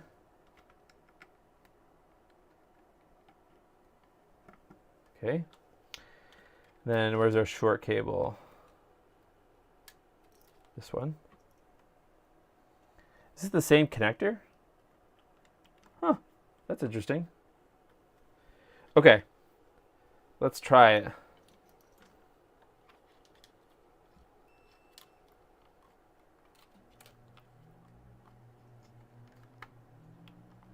Ah.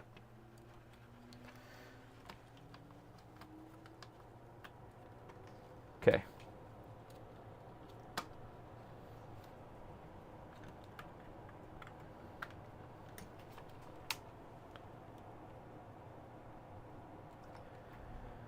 Okay, something with the game. Oh, there's no game.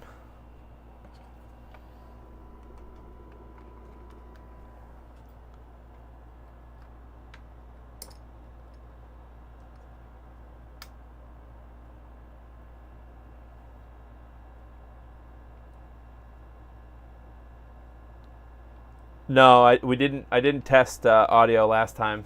I didn't have the buttons installed. What?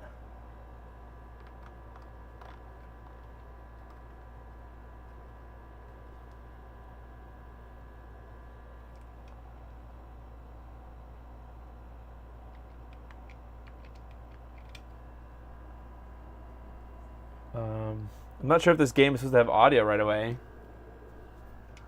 Probably, huh? Yeah, absolutely nothing.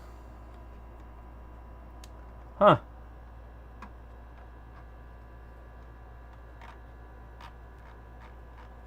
Oh, wait.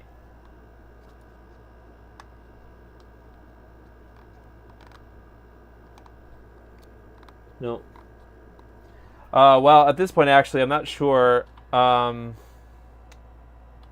These are larger speakers, I believe. Maybe there's not enough power with the stock module. Let me get the... This thing's like a Frankenstein right now. Let me plug in the stock speaker. It's possible that it won't work with the new speaker. Well, you guys like my GameGear?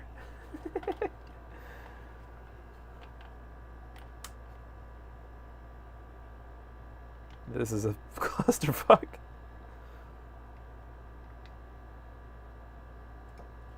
Nope, nothing.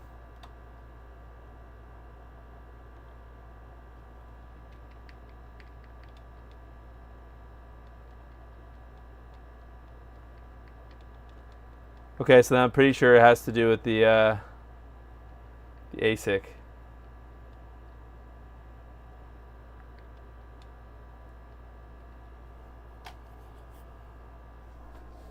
Nope, no audio.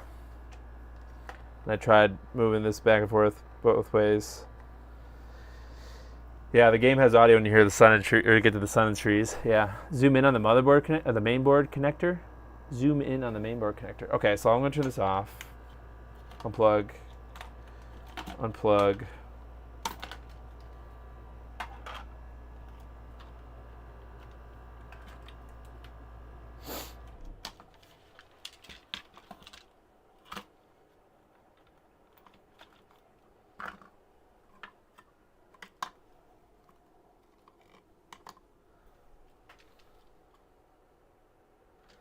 Okay, so this is where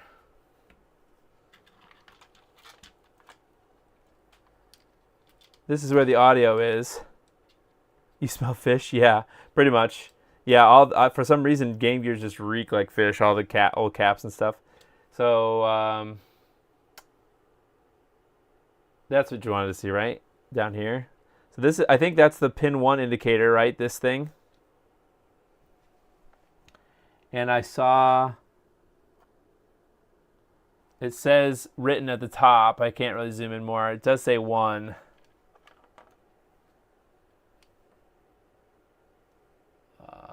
Wait a minute. It does say 1 up here. So I think that's right.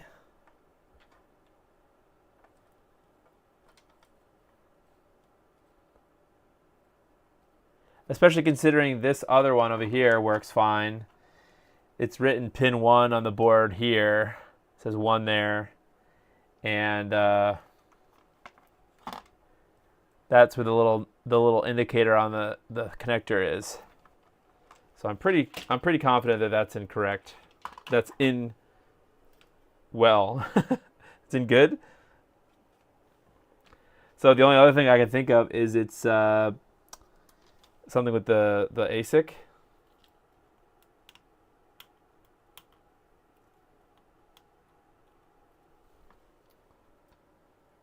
Yeah, I could try that.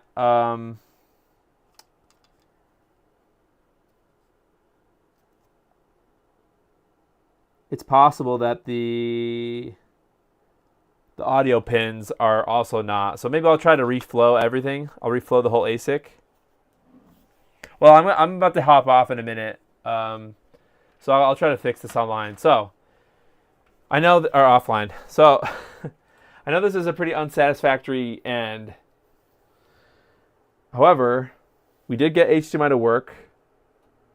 Ripped some pads from the thing. So basically, the only thing that's incomplete is finding a more permanent home for the touch sensor, and then figuring out why the whole thing wouldn't go back together again when I was using this, the HDMI thing. I don't know what that was about. I suspect it might have something to do with how I'm routing the wires. Maybe they're getting in the way. Try a different cartridge. EverDrives take more power. Well, yeah, I could try that. It just doesn't make me hopeful then. Like, I guess I could try this. I don't know, my Sonic Chaos thing, but then I'd have to clean it. WStream. Yeah, I will try my Sonic Chaos. I didn't find any games. I have some other ones I think floating around somewhere, but I don't know where they are. All right, so I'm not satisfied. Okay, well, I'll try to fix it.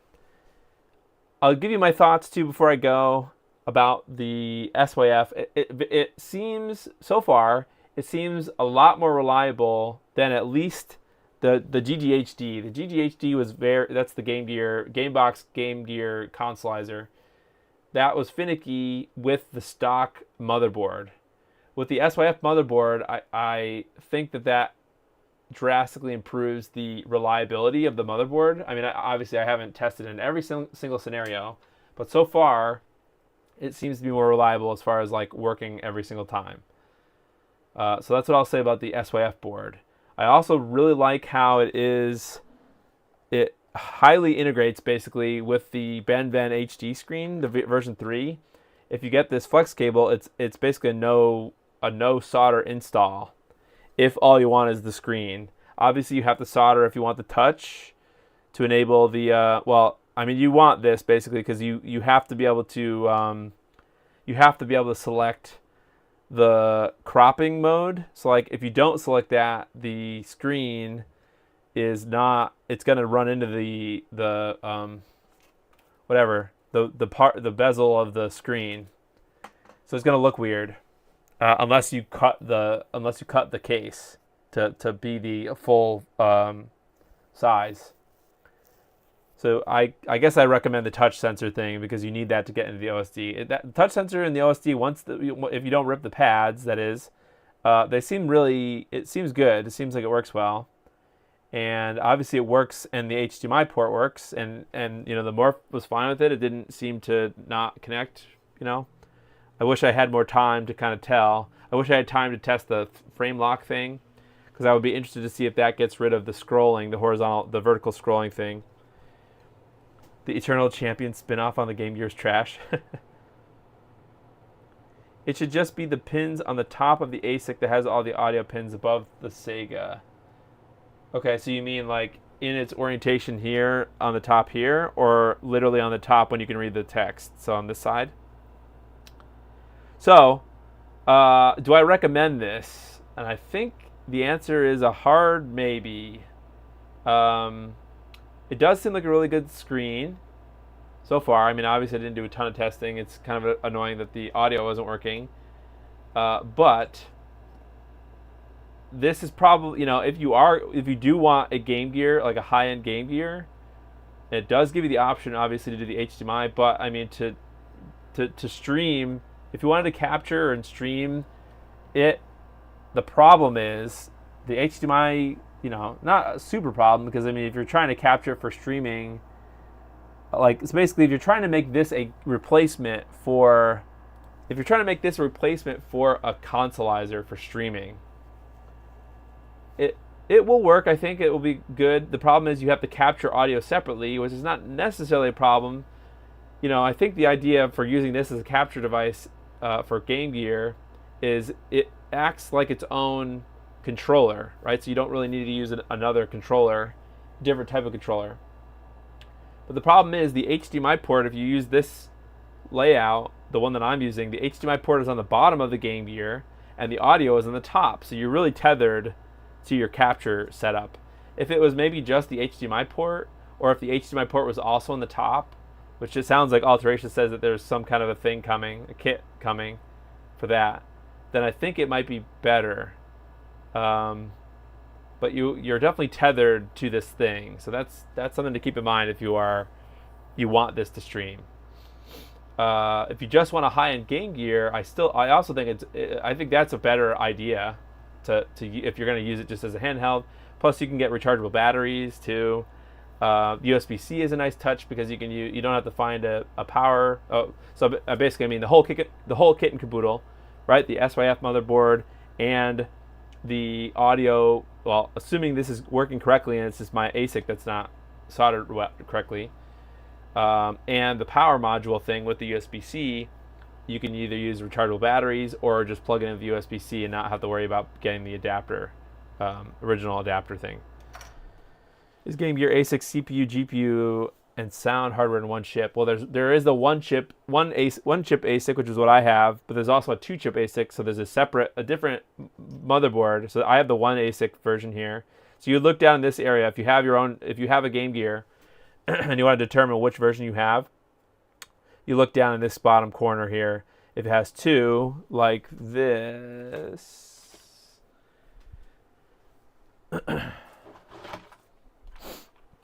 like this, that's a 2 ASIC. There's a different motherboard. I think it does support the 2 ASIC though, in the same way.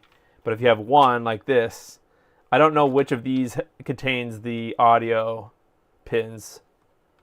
But yes, yeah, so the entire thing is on this one. So I'm assuming the problem was with that. It's also possible, I don't know. I'll have to get the scope in there and zoom in and see what's going on. All right.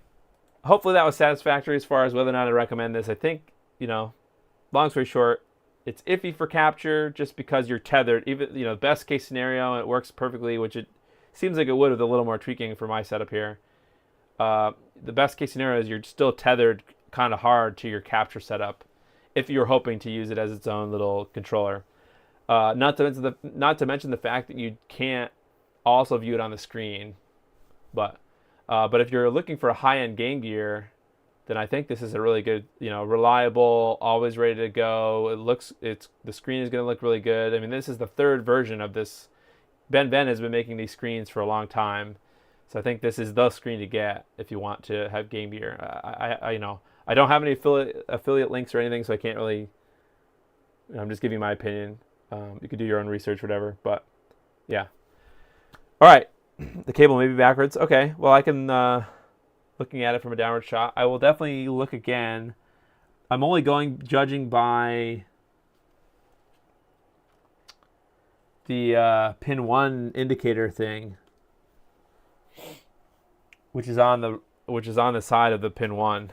But if you find a picture or something, I'll keep looking to see if I can find a photo.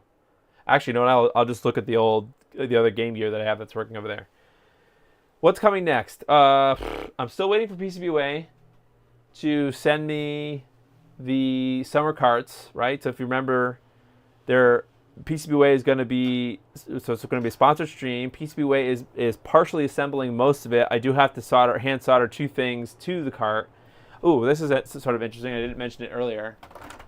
For the summer carts, actually in that summer cart project, are these 3D print enclosures. We got pin 1 on the OG GameGear. Okay, I'll look offline, but I'll be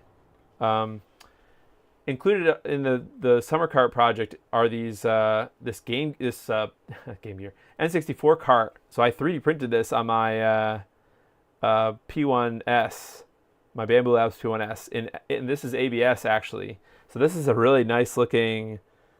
It came out really nice. I mean, it's not perfect. There's still some spots at the edge that are not, perfect, but it looks damn near close to a real N64 shell. So PCBWay is producing 10 of these boards. They're going to be ENIG, which they didn't have to be ENIG, but they are. But they're also hard gold fingers on all 10 of them, and they're pre-populating all the components except for the RAM. There's like a RAM module and the FPGA. So we'll have to solder those on, flash it, and then I'm going to be doing a giveaway for the other 9. So I'm going to keep one, obviously. So this is mine, but I will be printing 9 more of these, and I'll be putting 9 of these whole things together, and I'm going to be doing some kind of giveaway. And I looked it up, and I don't think I can have it so that YouTube members, like the pay for thing, I think it has to be free. So I don't know if that'll be like, subscribe to me on Twitter or YouTube or something. YouTube is going to be hard because it's 8,000 subscribers. So that, your chances of getting one might be pretty slim. But I don't know. I don't really want to force people to subscribe to Twitter if they don't want to. Yeah. So I'm excited about this. I don't know where I'm going to get labels, but I'll have to figure out the labels thing. But I'm excited about that. But also. If I don't get it, if I don't get the PCBs from PCBWay by the next stream, I'm pretty much ready to go with moving things into the basement now, with the exception of internet. So I'll have to run Ethernet jacks for the stream PC and for the TV. So I may skip if PCBWay doesn't get me this stuff soonish. I might skip the next stream to bring everything downstairs into the basement. That's going to take a while because I do have to bring the TV, the speakers I have to get set up. Then I have to disassemble this desk. This is what is this called? An uplift.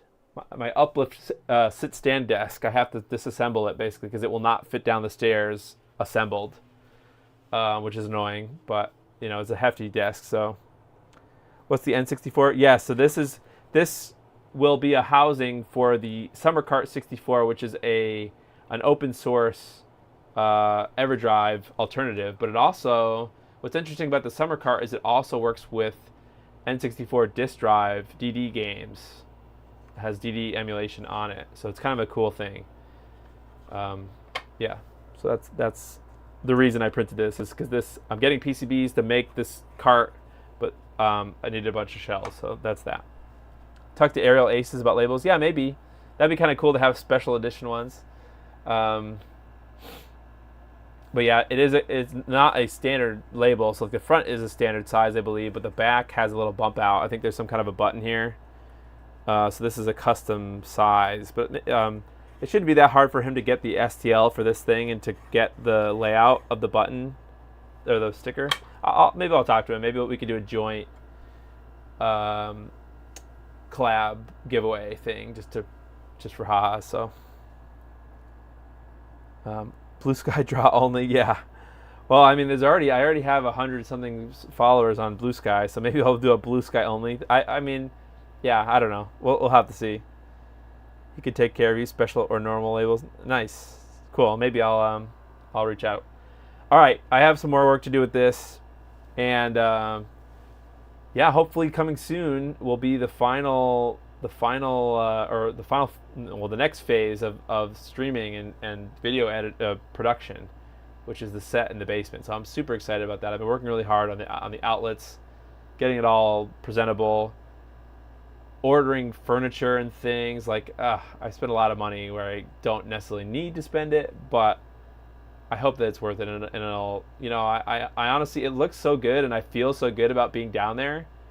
I know that's a weird thing. If you've never made content, it can be very hard to sort of justify making it. Like, yeah, Devin Nash is this guy I watch on YouTube a lot. He has this, like, business sort of content creation sort of business streams he talks about, and he says, like, the number one enemy for making content is basically yourself, like overcoming the your own issues to produce the content.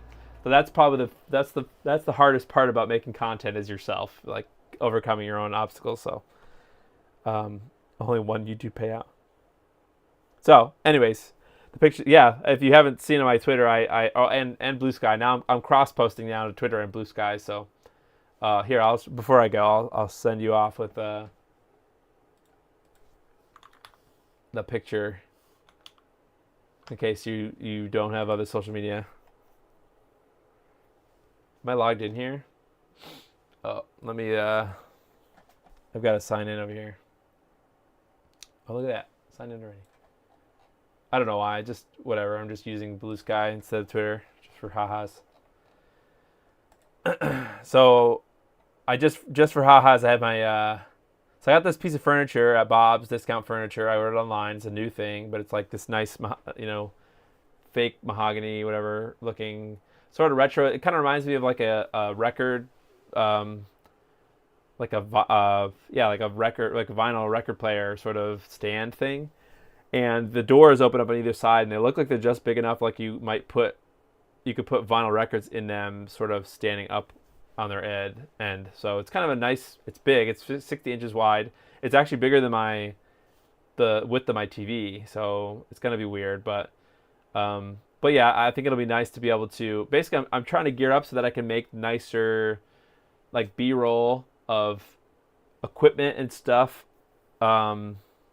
Just like being used, right? Like nicer than here, because my desk's constantly filled with stuff.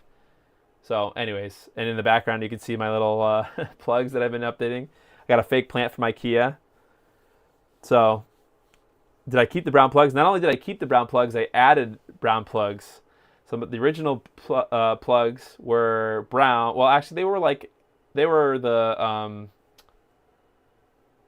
ivory, I think the color is called. So it's like off-white basically. So they were off-white, but they had metal. The original plugs in the basement here had metal covers. So not only did I keep that aesthetic, I bought new brown outlets. So these are brand new, tamper resistant, because that's code. So these are tamper resistant outlets. This is kind of ridiculous, but they work really well. So on our 20 amp circuit here, so they're not 20 amp plugs, but that's allowed. You could use 15 amp outlets in 20 amp circuit, because I don't plan on plugging any 20 amp equipment in this circuit. So anyways, this is kind of the overall aesthetic. And if you guys have any ideas for like decor, I know this is kind of a cringe thing to talk about, but like, I don't know, I sort of enjoy this stuff and I want it to look better. I want it to look really nice. So if you have any ideas for furniture pieces or lighting, like lamps or whatever, or just little knickknacks or something, just let me know. I was kind of thinking, I don't know why, like I never collected Transformers when I was young, but I was kind of thinking that like having Transformers would be cool. I don't know why, like having them displayed out somewhere, whatever. New plugs in brown. No, honestly, they're about the same cost. You can get You can get white, off-white, ivory, which is like a even more off-white, black, brown, and now they even have this like brushed metal, like oil metal sort of finish. And not only that, but they also had Decora. I don't know if you guys know what Decora is. Decora are the type of outlets and switches that are the long bars. They had Decora brown ones as well, but I just used the normal looking plug. So make something on the torch. Oh yeah, okay, sure. Yeah, if you make something cool, make a cool art piece. Yeah, that's cool. I'm down to display that. Get video game themed stuff. Yeah, I would like to get. So one thing I have now, which I think would be kind of neat, and kind of 70s, 80s themed, is to display vinyl records. Maybe like on a wall, on the wall. So I have 3, and I'm just struggling to get them out of my freaking thing here. I have 3 video game themed vinyl albums right now, or albums, I guess I should say. So I really like. This is cringe. I really like listening to Game Chops music on YouTube. So this is a Game Chops. This guy Jacoby, whatever, I don't know, super awesome producer. So anyways, this is an album. You can find it on YouTube. You just type Chill Tendo in, or Chill Tendo Deluxe, I suppose. This is an actual pressing of that album, and I freaking love it. So the artwork is really cool. It's Nintendo, or it's video game themed, like lo-fi. So that's the song list there. So it's kind of it's an interesting thing. So I think I might hang stuff like this up. I also have, I have. This is my favorite OST. So video game soundtrack of all time is Undertale. I have the special edition. It says every song. This is like 8 vinyls or something, or yeah, there's like 5 sleeves in here, but I think there's 2 vinyls in each one. So there's so many on here. So this is a super cool. I love that. I love this. Then the last thing is I have this Banjo-Kazooie Rejiggied album, which is really cool. So it's basically Grant Kirkhope, which is the guy who was the original composer of the Banjo-Kazooie songs. He did these remix this whole remix album. So there's the song list on that. So it's definitely not like the original music. I mean, it is the original music, but it's using new instruments and stuff. And this is a very creative album if you've never heard it. Also, you can listen to that on YouTube too. So I kind of thought, because it's a sort of 70s, 80s theme, hanging these up somewhere nicely on the wall would be cool. So if you guys have any other ideas, suggestions for vinyls or whatever, movie posters, yeah, like 70s, like Terminator, or 70s or 80s Terminator posters or something, yeah. Dartboard is on brand, yeah. Metroid Prime soundtrack is great, yeah. Ori and the Blind Forest OST. Got a PlayStation button lights, yeah, that would be kind of cool. That's a cool from far away, because it's, I think my dad at one point had a Miller light, like neon sign. Maybe it wasn't neon, but he had a Miller sign. Maybe it was a High Life, but so my dad was a beer truck driver. That was one of his jobs. So yeah, don't ask. But so I think like a cool, like, I don't know, bar sign would be cool, but like a video game themed one. Lamps with the brown shades over them, yeah. The little tassels. Dartboard is a good idea. Sonic statue, yeah. So anyways, just ideas. Let me know if you're watching the VOD too. You can let me know in the comments if you're made it this far. So it's coming around. I'm super excited. So I'm looking forward to the future. It's got me excited to actually make YouTube videos again. So I don't know. Maybe we'll switch gears back to just making videos. Like I don't know. I feel like I have a lot more to give now. I don't know why. For about 1.5 years or so, I've been bummed out on making YouTube videos, not streaming. Streaming is easy, and I like hanging out with you guys. Like, I really like the fact that we get to hang out like this, but I feel like I have more to give with YouTube videos, and I sort of have a direction now. I have ideas for things, and now I've got this nice space that I get to use. So Giant T1000 statue, cardboard cutout. Yeah, like Arnold Schwarzenegger or something weird. Yeah. So, anyways, thanks, thanks everybody. Thanks for watching. You know, thanks for supporting me. Thanks for helping me. If a lot of you, some of you know more than I do about these mods, and it really helps me just to kind of, you know, I never really, I don't promote myself as someone who's like a know-it-all. No offense to anybody, you know. I just, you know, I'm in my zone. I more like to judge stuff or like review, like talk about how I feel about things more than I like to like, you know. I do like understanding technical stuff though as well, but I definitely don't know everything. So, all right, sweet. All right, thanks everybody. We'll see you soon with something. I'll let you know on Twitter or Blue Sky. I'm going to cross post everywhere now, or both of those places now. So yeah, we'll see what's coming soon.